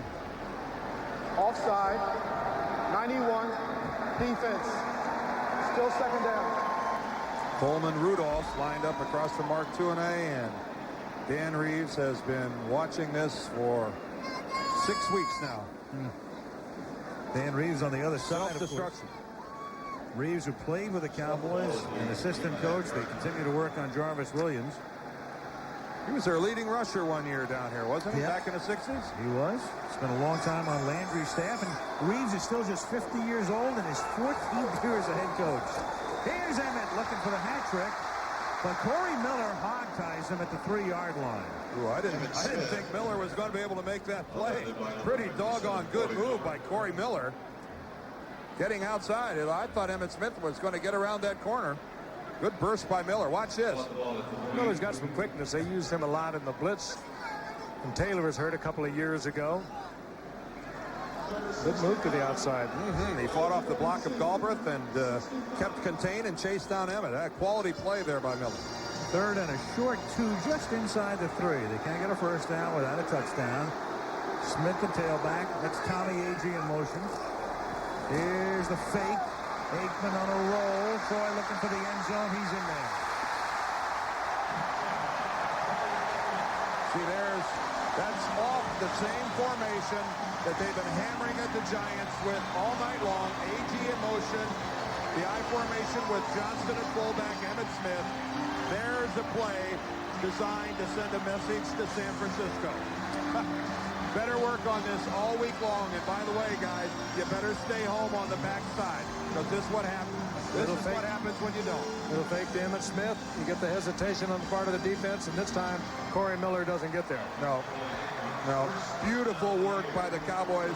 Ernie Zampese in setting up that entire scenario. O'Neal tax on the extra point. 2 teams going in opposite directions. Cowboys going west to Candlestick.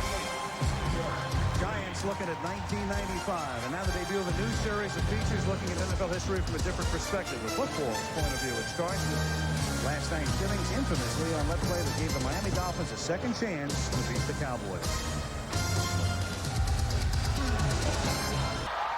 Dallas on top 28-3, 5:02 to go in the 3rd quarter.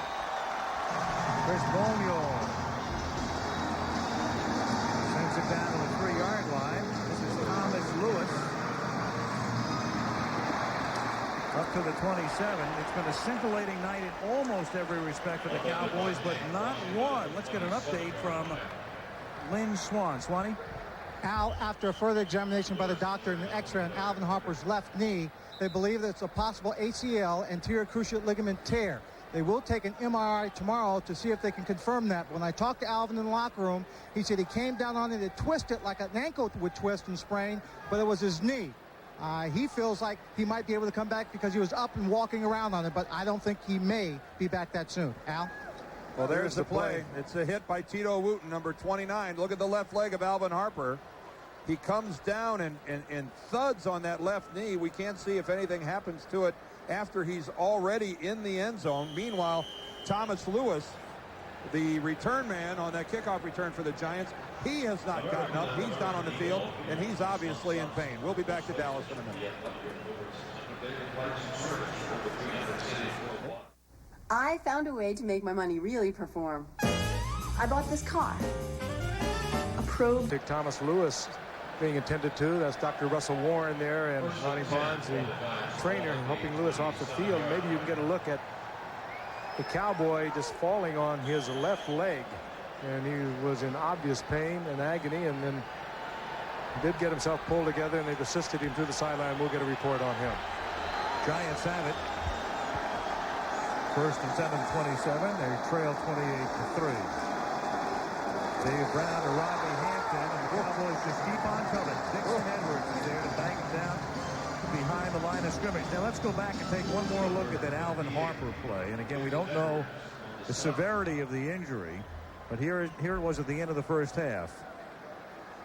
You're so vulnerable when you go up like that, and Tito Wooten hit him actually as he went up before the ball got there, and it didn't look that bad. He grabbed the knee, though, as soon as they unpiled.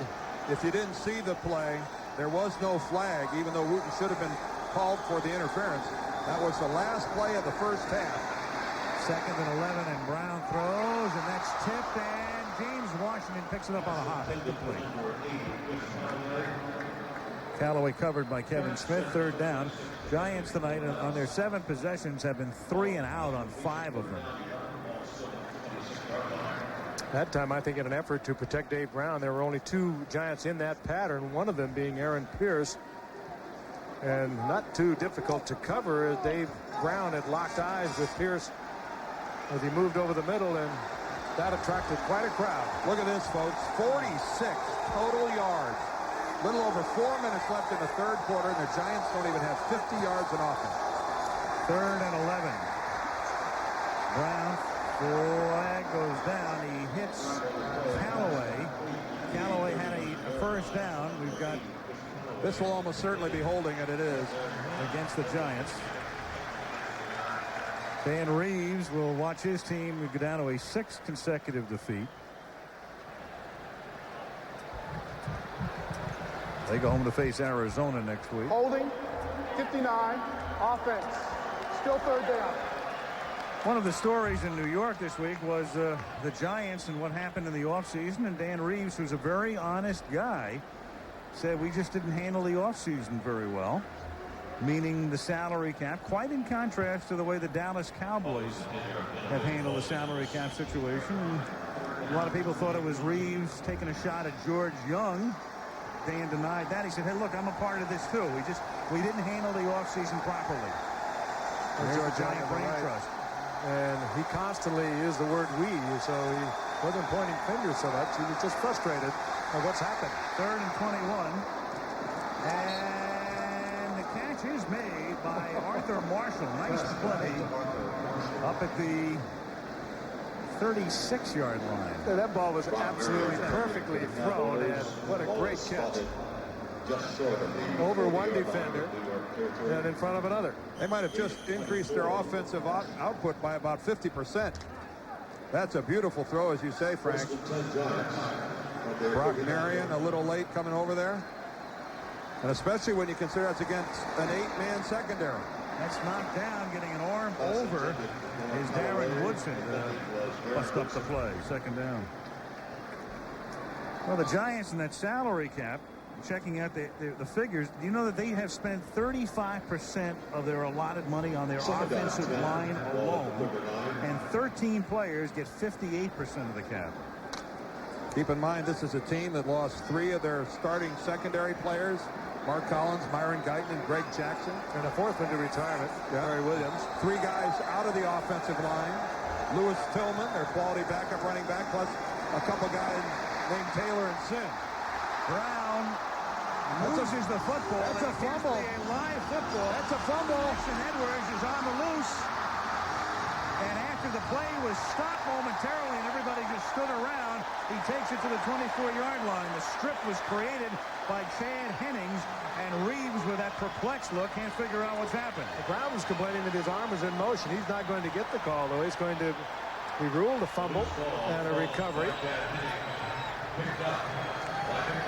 Well, this is a downtrodden Giants offensive team. Let's take a look at it. Brown is on the move. There's the arm going back, and there's the ball knocked out. That is a fumble all the way. An excellent call by the officials. Well, a non-call. Chad Hennings, he's been around the quarterback all night tonight. Boy, and that's when it goes bad, it goes really bad. First down to the 25. And Emmitt Smith picks up about 6. Big night for Emmitt Smith to the 19-yard line. Under 3 minutes to go in the third, and the woes continued for the New York Giants as Thomas Lewis goes back. Boy, big night for Chad Hennings. Former Air Force player, and boy, he is a guy who's really blossomed. A couple of years ago, Cowboys weren't sure if he was really going to be the guy. Saw Kent Graham warming up there, but Chad Hennings has really come on strong.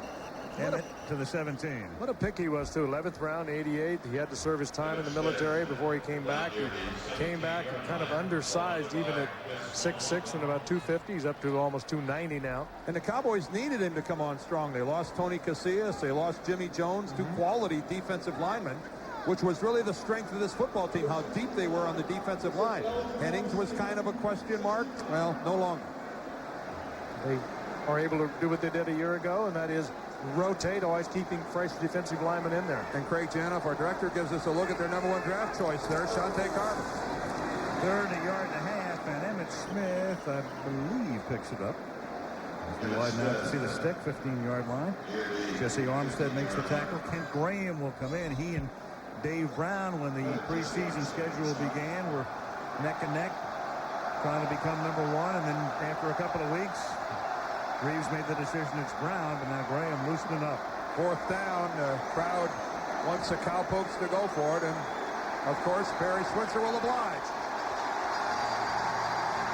1:15 to go in the third quarter. Every 4th down they've gone on, they've made this season. This must have been what the Coliseum sounded like. Emmitt Smith takes it to the 9-yard line. Well, no, the Lions were here in September. I'm not talking about the Los Angeles Cowboys.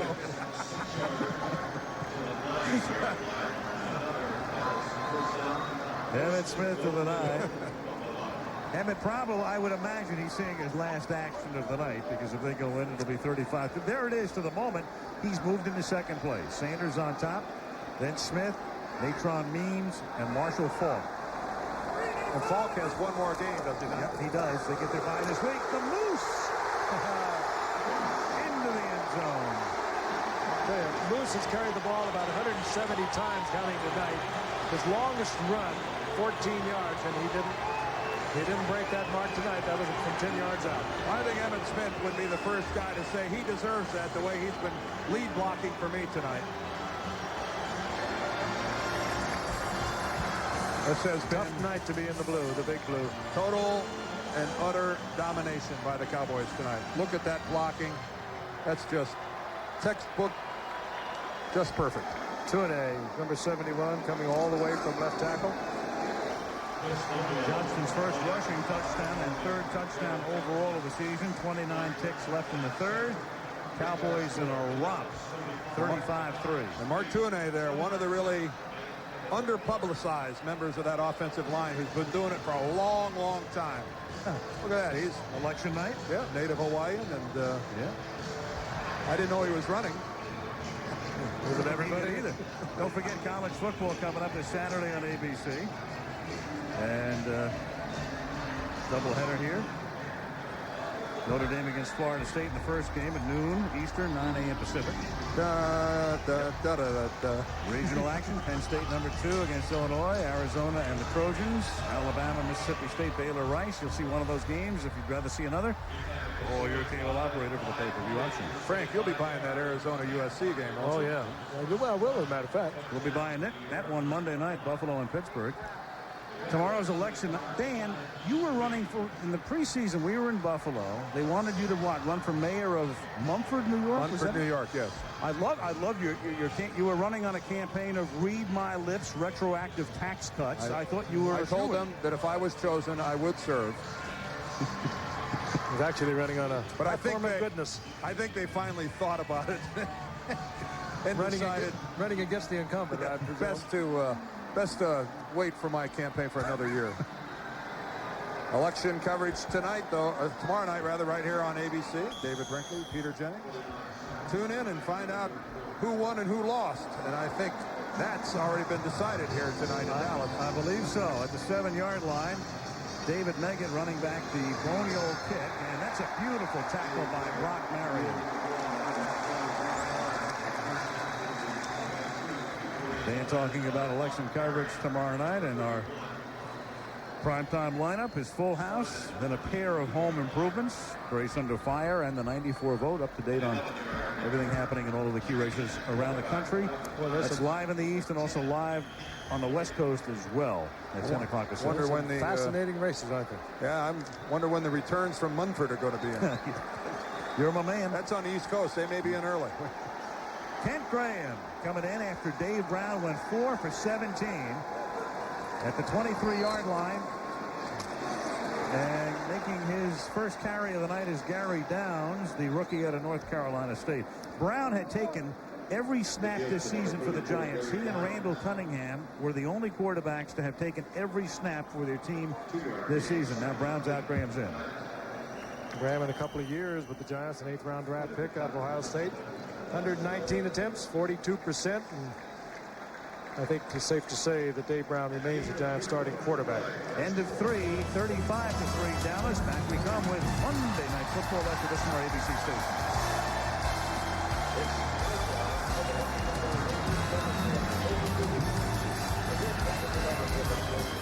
Irving, Texas. Al Michaels, Frank Gifford, Dan Deerdorf, Lynn Swan reporting as the Dallas Cowboys are thrashing the New York Giants.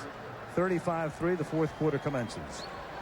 Cowboys 10 minutes, 43 seconds. And Kent Graham in there for the Gents at the 25-yard line, 2nd down and 8. Dallas after a 21-point third quarter, and off his back foot he has it picked off, and James Washington, the Super Bowl star, picks it off for the Cowboys at the 37-yard line. Charles Haley. Nothing new, but I think Charles Haley was right in Graham's face, and the guy who was knocking him backwards. The most disruptive defensive end in the game of football, Charles Haley, still at it. James Washington's the beneficiary.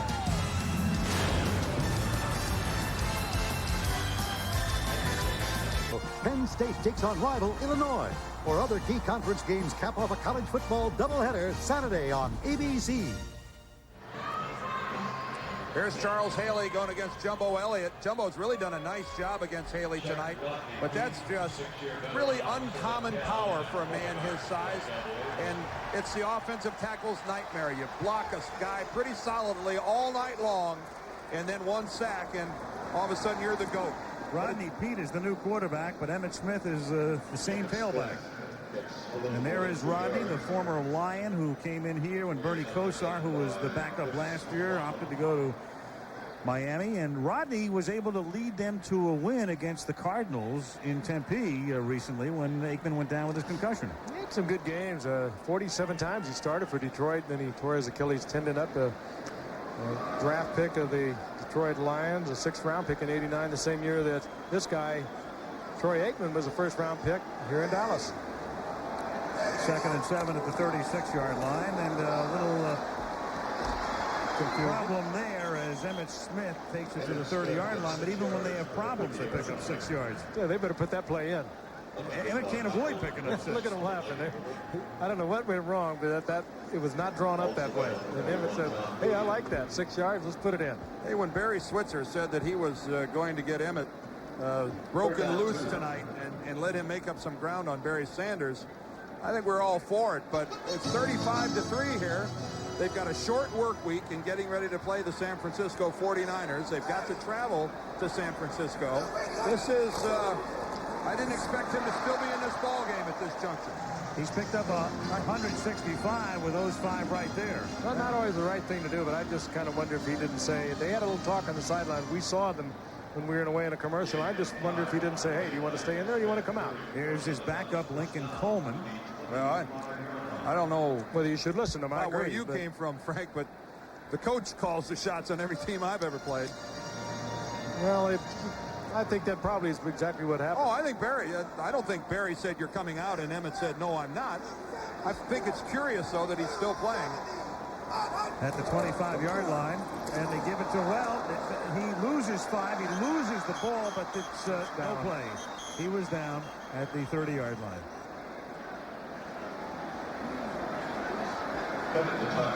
Chris Mamalanga drops him, the rookie out of Kansas. And Texas Stadium with 65,000. Again, if Jerry Jones has his way, and Jerry normally gets his way, he said it'll cost around $125 million. He'll foot part of the bill, and he figures to, he said to me yesterday, have about 200 meetings over the next couple of years, and maybe by 1999 they'll have 105,000 seats in here. And he said if we do, and there is Jerry Jones, we'll be in the Super Bowl mix as well, and I bet you they will be to host it. He saw himself on camera. Not short of energy and drive. Here's Smith again. Well, once we started to talk about the cap before, you know, we were dancing Washington last year. Emmitt Smith was holding out, and Jerry, he pulled us aside, and he said, I want to explain to you what I'm doing here. He said, this salary cap next year is hugely important. I have to sign Aikman. I've got to sign Emmitt. I've got to think about the whole team, and he's able to sign both of them and remain under the cap, and Emmitt now comes out. And he's got, you know, as Dan said, and I can't dispute it at the moment, the best team in the league right now. From Dan's lips to Barry Switzer's ears. Well, a pretty good night. 35. What did we say at the beginning? Let's don't get greedy, huh? Might be 26, 28, 30 carries. Went for the club record. Rodney Pete floats one incomplete, intended for Kevin Williams. The game you were talking about in Arizona, Rodney was 12 of 19. A couple of touchdown passes coming off the bench. Troy went down with that concussion. The ball was tipped, I think. Tony Wolf, our producer, is telling us. You know, the Cowboys are facing the most difficult scenario in the league, and that is, you could see it was touched at the line of scrimmage by Mamalanga. Mamalonga's made some plays here. He should have been a little earlier. Here comes a field goal attempt, but playing on Monday night and then having to play on the road is the toughest scenario during a regular work week that there is, you know, other than like playing on a Thanksgiving or something like that. And this is a good break for Barry Switzer being able to get some of these guys a rest in the fourth quarter. 45-yard field goal over the crossbar, 38-3.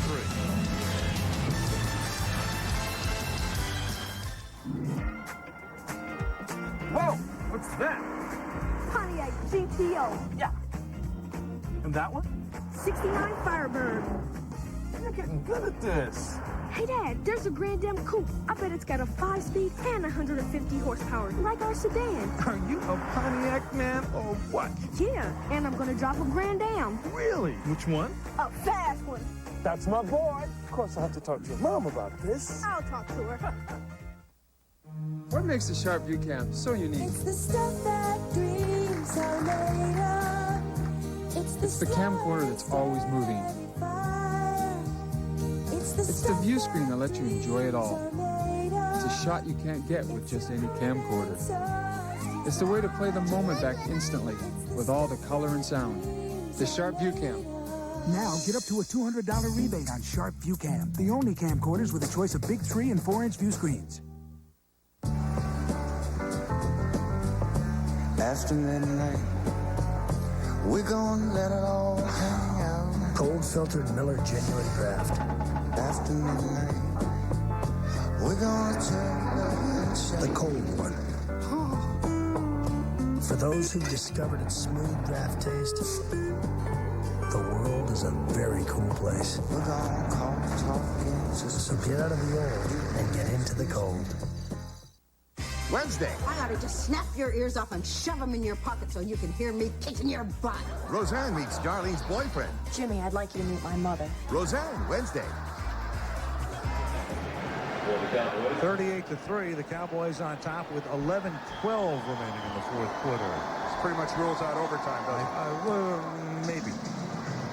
There's Bates charging down on the coverage, taken at the 8, Arthur Martin. And he's back to the 19-yard line. Tackled by Bates. Thomas is there as well. 11:02 left. Cowboys on their way to going 8-1.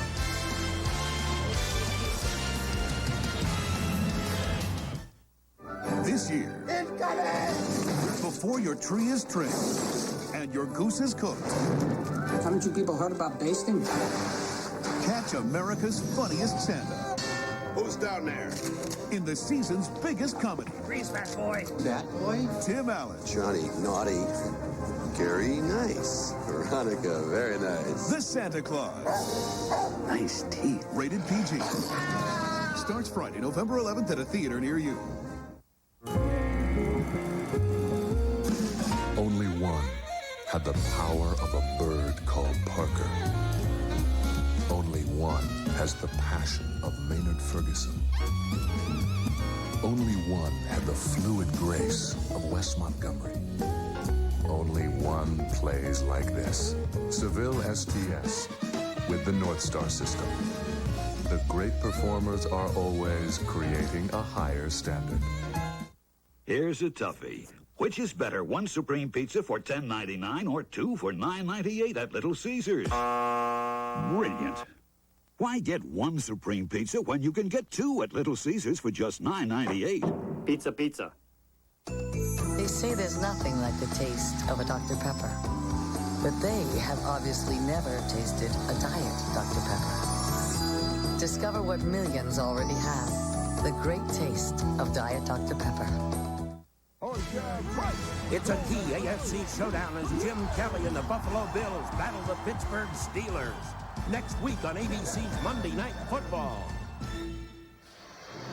Our crack animation department puts together this. Last week, Giants and the Lions. The Giants outgained them, outrushed them, had the ball almost 10 minutes more, committed fewer turnovers, but what happened at the Meadowlands?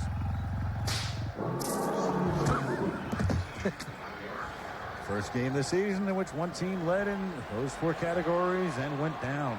Boy, it makes me yearn for Saturday morning. In a minute, we're going to take a look at those four categories tonight. What a difference a week makes. This is Gary Downs. He loses the football. And how many Cowboys surround it? Darren Smith comes up with it. And one of the few openings the Giants had for a running back tonight. Gary Downs, the rookie out of North Carolina State, popped the hole and just lost control of the football.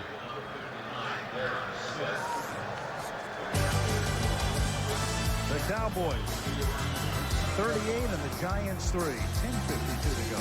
They're a week late.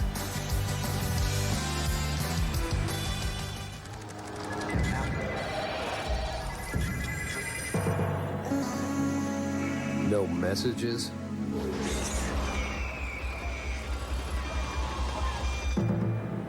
No faxes.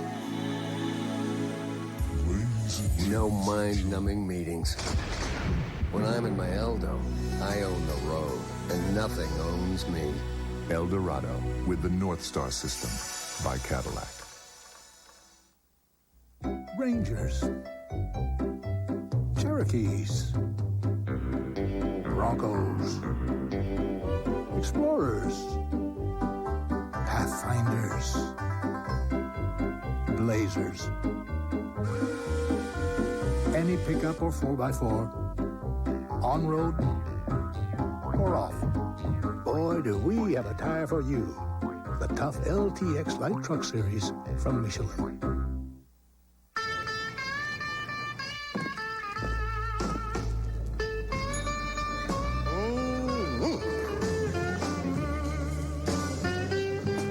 Cold-filtered Miller Genuine Draft. The cold one. You suck me, baby. For those who've discovered its smooth draft taste, the world is a very cool place. So get out of the old and get into the cold. Total domination, total yards. The Giants 75 and the Cowboys almost 6 times as much. Had the ball twice as much, turned it over once, only had the Cowboys, the Giants 3 times. And the Cowboys will go 8-1. The Giants will lose their 6th straight and go 3-6. Last play, fumbled by Downs. Robert Jones, the middle linebacker, stripped that ball, and everybody's taking a shot at it until Clayton Holmes comes up with it.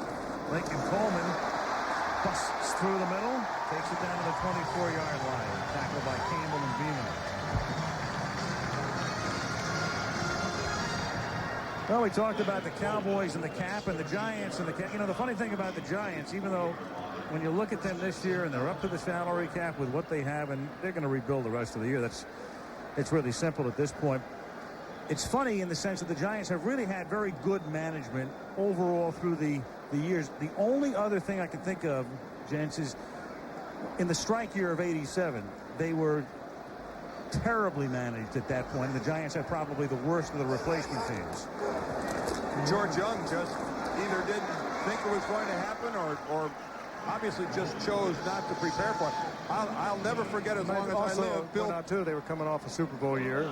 Well, Frank, back to win it again in Super Bowl 25. You got to admit, it's been a long time since I'd heard a line like Bill Parcells tell us before that one game when they were going to play the 49ers, said, I'm not concerned about winning this game. I'm just hoping none of my guys get killed.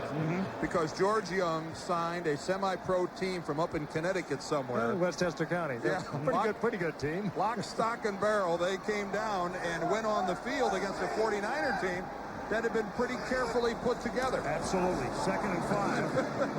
And those games counted. That's a fumble by Coleman. And the Giants, that's Booty who comes up with the ball, but the play is dead. Giants will get it, but it will come back to the 24-yard line.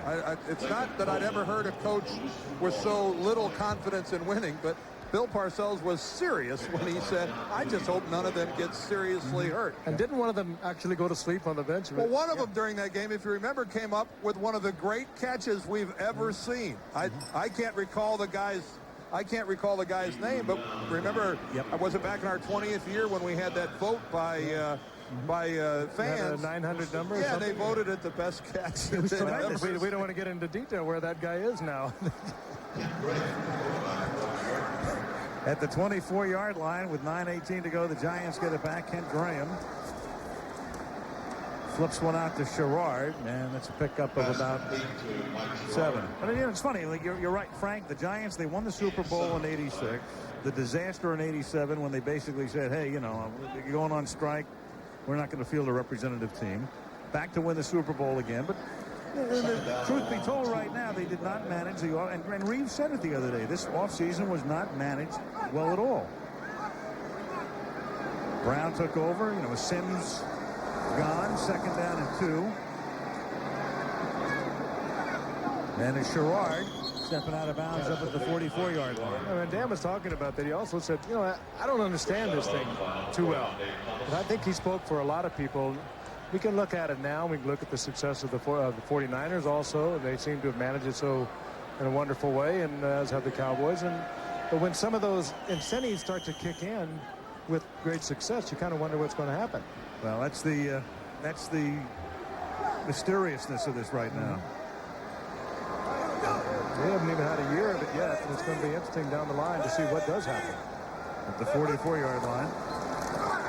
Graham on 1st down throws. Catch made. Brian Kozlowski picked up a 5 at the 50. Well, the one strategy that we know worked is to front load as many of the contracts as you possibly could. It required that during the '93 season, you spent a whole lot more money than you had budgeted and planned on spending to front-load contracts, to sign your key guys up to long-term deals to where they're making less money down the road, but you're paying them a whole lot of it up front. Second down and 5. Graham throws, and the pass is thrown a little too hard for Sherrard. You know, it's funny. I mean, some of the key guys now in the front offices are the accountants. It's almost like a scene out of Revenge of the Nerds in a way. It's crazy. It's the guys with the green eye shades sitting there making a lot of the decisions. Oh, you'll get some letters from the accountants now, Al. Yeah, the Giants brought in Ernie, of course. Are you insinuating that all accountants are not nerds, all? No, not at all. The Giants brought in Ernie, of course, specifically to work in that area with George Young. Not those Wharton guys, man. Third down and 5 at the 49. Flags down. And a nice one-handed catch by Callaway, but a marker is down. That is the line of scrimmage. Well, Tony Tolbert was in the neutral zone. It was a nice catch. That was a great catch by Callaway. And he has done this many times. He is a tough competitor. He's not that big, 5'10", 185. Offside, 92, defense is declined. First down. Kent Graham put that in there perfectly. I mean, Callaway was covered well. Let's take a look at it. This was breaking to the outside, a leaping one-handed grab. I'll tell you, that's pretty. That might just replace the one we were talking about. That was beautiful. First down, Giants, 25, 7:45 to go. Cowboys leading 38-3.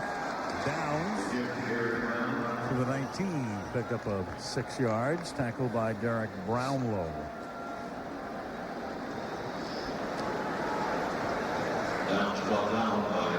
Emmitt, not a bad night. Yeah. Pretty good book out. Bestseller down here in Dallas. What the Emmitt Zone, is that the name of it? Is doing very well.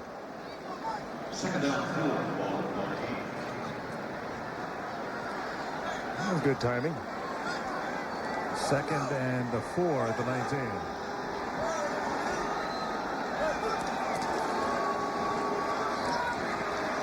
Kent Graham throws and a hard shot taken by Sherrard. He picks up the first down inside the 10. You touched on it earlier. Sherrard was drafted. He was #1 pick in '86, and that was the best year of his professional career. He had 41 receptions, and then it's hard to believe some of the problems that ensued after that with a broken leg and then fractured it again. He takes a good, solid shot there. And James Washington, who can really put it on you. Well, they're playing a defense where they're sitting Washington back as kind of a solo safety back there, giving him a free run at whomever catches the ball. He'll whack you with it without a tripod, won't he? Yeah, that was an interesting exchange we had there at the end of the first half. That a little melee underneath the goalpost. I think Washington's going to maintain that he was only trying to get a close-up. He's, one of those moments of our lives. Yeah, all right, this is your life. The serious side of this for the Dallas Cowboys is that Alvin Harper is scheduled for an MRI tomorrow, possibly some ligament damage in his left knee, and Dallas fans will be keeping their fingers crossed to see what happens there. Second and goal, and it's into Cross for the touchdown. Howard Cross. Pretty good drive Kent Graham put together, starting all the way back at his own 25-yard line. Graham, much more emotional, much more enthusiastic type quarterback than young Dave Brown. Perhaps both of them have very strong arms. And it was a tough decision on the part of Dan Reeves that he made over in Berlin, as a matter of fact, in the preseason, to go with Dave Brown, and he may have another one right now. Well, 3 Cowboys right around in front, but Cross gets under them into the end zone, and the Cowboys got a late touchdown. Treadwell for the point after with 5:46 remaining in the fourth quarter. That makes it 38-10. Good positioning right there at the goal line.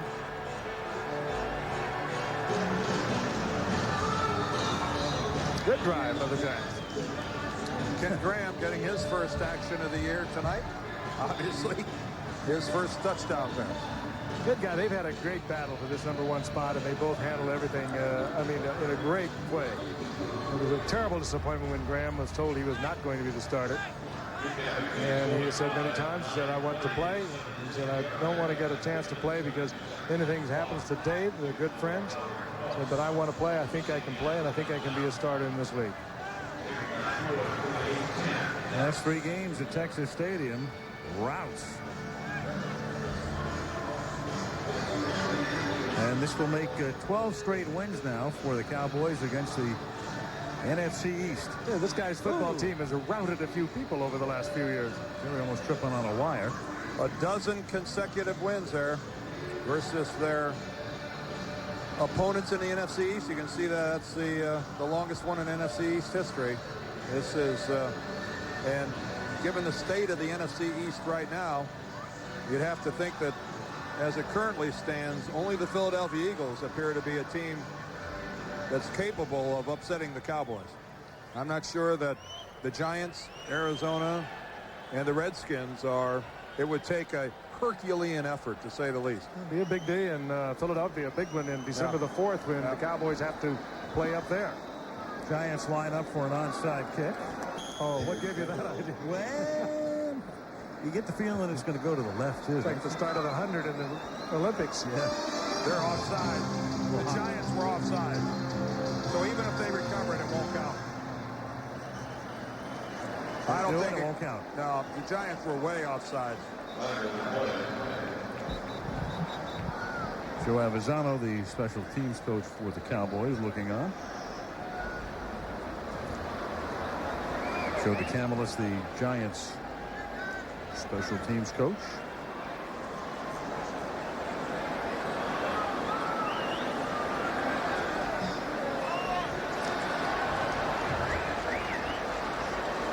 Dan, you nailed it. Well, take a look at it right there. The ball has not been struck yet. Even from this far away, it was pretty easy to eyeball. I'm not. Offside. Kicking team will re-kick after the 5-yard penalty.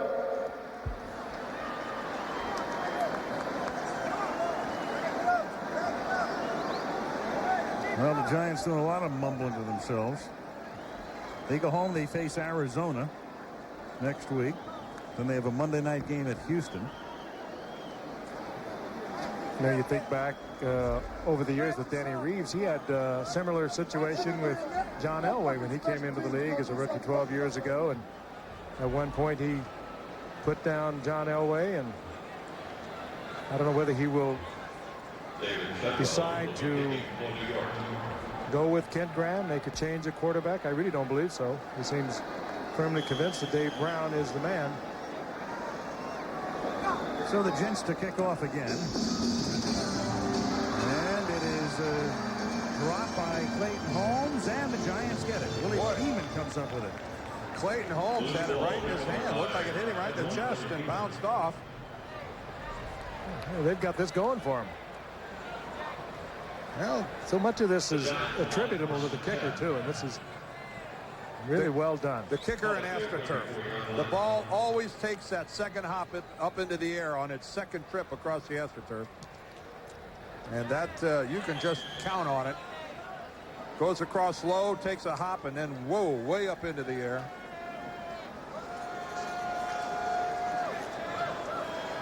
I think Willie Beeman gives Marion a little leather bopper right in the back.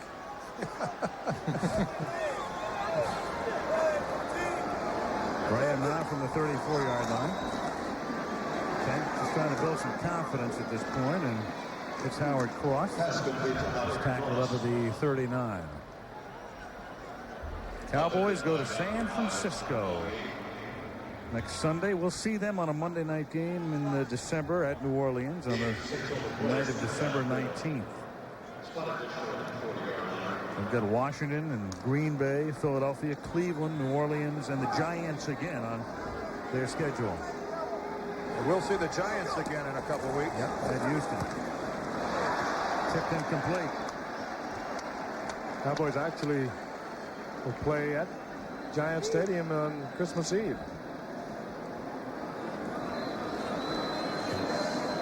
Texas Stadium in Irving. Our thanks to WFAA, our affiliate here, for providing the helicopter, giving us the scenics tonight on a sparkling night in North Texas. Chopper one, chopper one. How's that traffic look out there? Oh, looks pretty good. 3rd and 4. Yep. Flags dropped. Callaway couldn't handle it. Johnny Greer will let us know. You know, I think back to let's get a little excitement going here tonight. Let's see if we can fly that helicopter down through the hole in the roof. How good are you guys in that thing? 90 defense.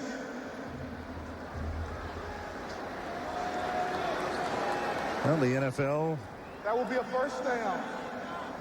celebrating its 75th anniversary. Big dinner scheduled by the league in New York in mid-January.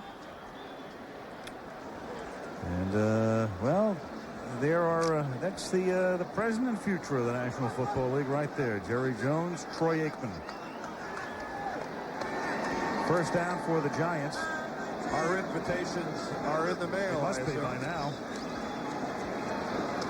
It is caught at the 42-yard line by Cross. And every time I look at Barry Switzer, I think what's really surprised people about Switzer as Graham goes without a huddle here is remember that initial press conference and the way Barry reacted at that, and everybody said, what in the world is he doing? And, you know, Barry was effusive and exhilarated and really carrying on in a way, and it's not what Barry Switzer really is, but that was not the first impression people had of Barry, but the first they've had in about 5 years.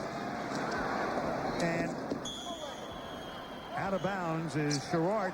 He came across kind of goofy in people's eyes in that press conference, and that is not at all the way Barry really is. He's a very highly intelligent man and a heck of a coach. I think Barry was reacting the way maybe any of us would have reacted at the most the most bizarre of circumstances, really. This is a man who really had resigned himself to never coaching again.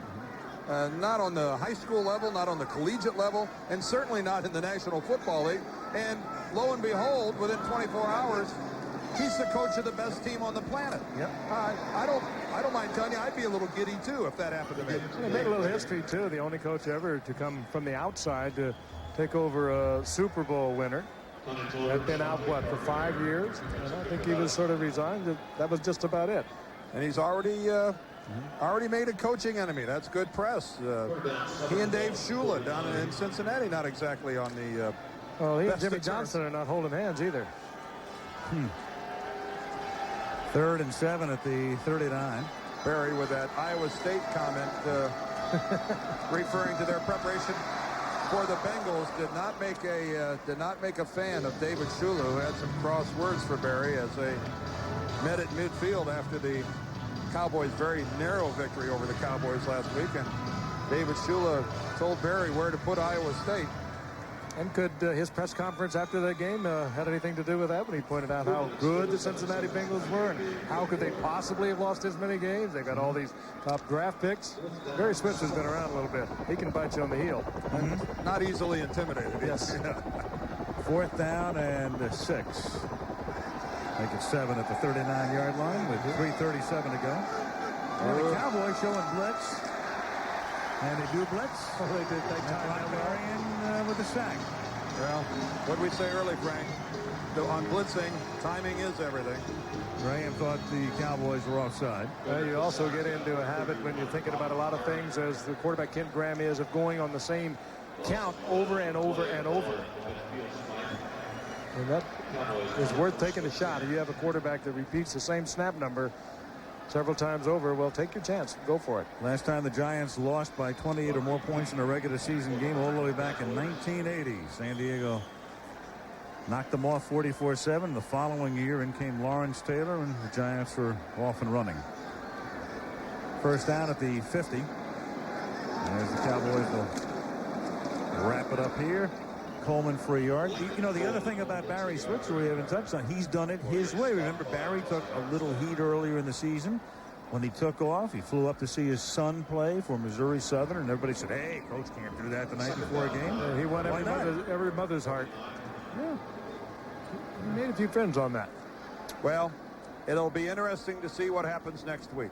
I think everybody in the NFL is in tune with what's at stake when the Cowboys play the 49ers. And how the Cowboys play in that game will have a lot to do with what people are saying about Barry Switzer down here in Dallas after that game. Coleman picks up about 3. Well, the Cowboys are very close to being unbeaten right now. Their only loss, that the overtime game, the Monday night game. Barry Sanders had the fabulous night, and that's it. The one thing the Cowboys have done, though, and they've done it the last 2 years that they were league champions, is they have stayed relatively healthy. Here they are. 2 weeks ago, they lost the best right tackle in the game of football when they lost Eric Williams, who was injured in a one-car accident. And now tonight, up in limbo, in the air, is the status of Alvin Harper, their really extraordinary wide receiver. Those are chinks in what is a formidable piece of armor, but big chinks, sizable holes, and they can't afford many more of those. As good as they are, those are wounds that are bleeding and wounds that hurt. As good as they are, and they've rarely been better than tonight. Totally dominant. 2-minute warning. 38-10.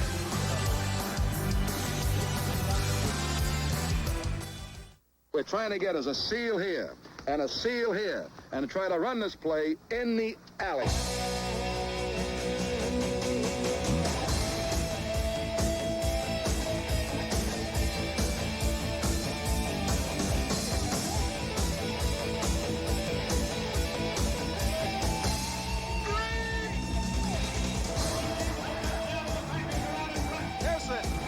Catch, touchdown! He's gone! Touchdown! It is. Yes, he held on to the ball. He's going to go!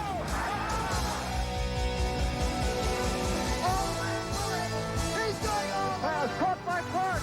Not a touchdown. The greatest season in NFL history. In their 75th anniversary season, NFL owners and players have a message for all football fans.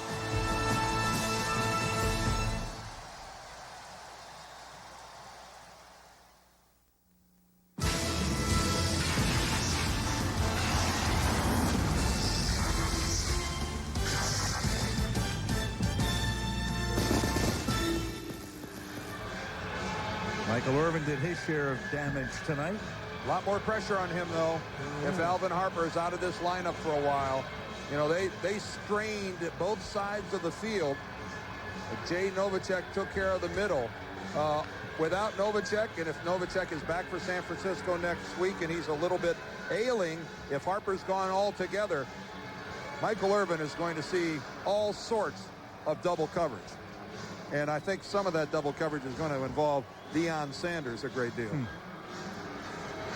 I'd like to be double covered, and one of the guys that's double covering you is Deion Sanders. It's Kevin Williams. He obviously will be the man on the spot. Yep. As long as Harper is unable to play. I'm just kind of hoping that it's not as bad as the report. It didn't look that bad to us, and you never really know until you get a definitive answer from the doctor tomorrow after the MRI. I think you speak for all of us, Frank. John Jett will propel this punt from the Giant 45-yard line. And he has propelled it well. Yes, he has. And he floats one down into the arms of Dave Meggett at the 13-yard line. Well, next week, this is a very interesting game coming up. AFC matchup. Buffalo all of a sudden 2 games back. Bills thought they had one yesterday at East Rutherford and wound up losing to the Jets. Big game for them against the Steelers, chasing the surprising Browns in the AFC Central. Three Rivers is the site. Bills Steelers next Monday.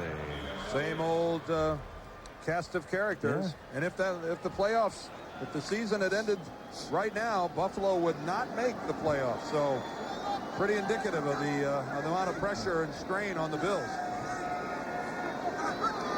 Here are the Giants now, and Gary Downs takes it up to the 17-yard line. And to the relief of the offensive lineman, they go with a draw play. Actor Gary Busey there on the left of your screen, a huge Dallas Cowboy friend, a fan rather, and a friend of Troy Aikman. He says, "Here I am." Gary raising his arms to Should have come in the first quarter. About 3/4 of the people were going home. Tens of thousands of people. You know, he really did play a good Buddy Holly. And the Buddy Holly story, I don't know if you saw it, but it was good. Way to chime in, guys. Let me dangle out here. I'm listening to this. I like this review. This is good. From the 18-yard line. It was scintillating. Amazed me how you see all these things. Powerful. I mean, you used to amaze me. I know Al really does amaze me. The way he brings something up that he has seen it. Say what? There is nothing. Oh, I know. It comes up in any of our production meetings you have not seen. I don't know what you're doing. What's obvious, he didn't see the Buddy Holly story. So I have not seen it. You've got me. He wore those white socks so well. 3rd down and 4 at the 20-yard line on what will be, we surmise, the final play of the game. Well, not necessarily. Howard Cross up to the 27-yard line. And, ladies and gentlemen, the executive producer of Monday Night Football is Jack O'Hara. Our man, Ken Wolf, the one and only, producing tonight's game, directed by Craig Janoff. So brilliantly, as always, Joey Schavel, our technical director. Ben Harvey, our associate producer and head golf pro.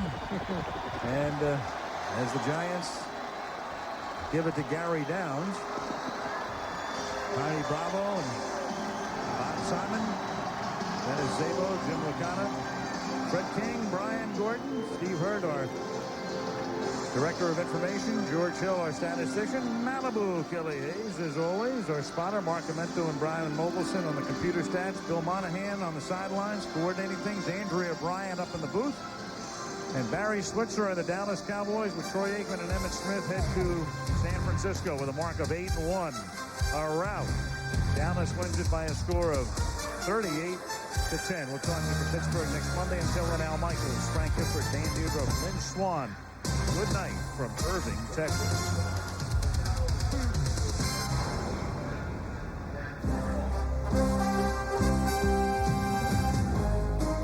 ABC's NFL Monday Night Football has been brought to you by Cadillac and your Cadillac dealer, creating a higher standard.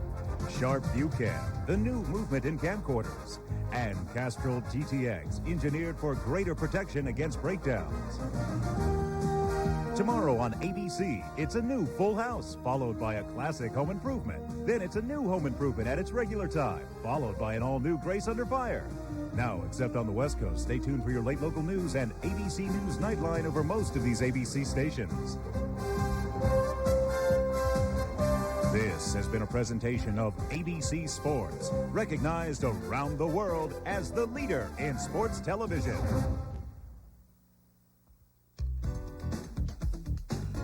A promotional fee has been paid by Northwest Airlines. Some people just know how to fly.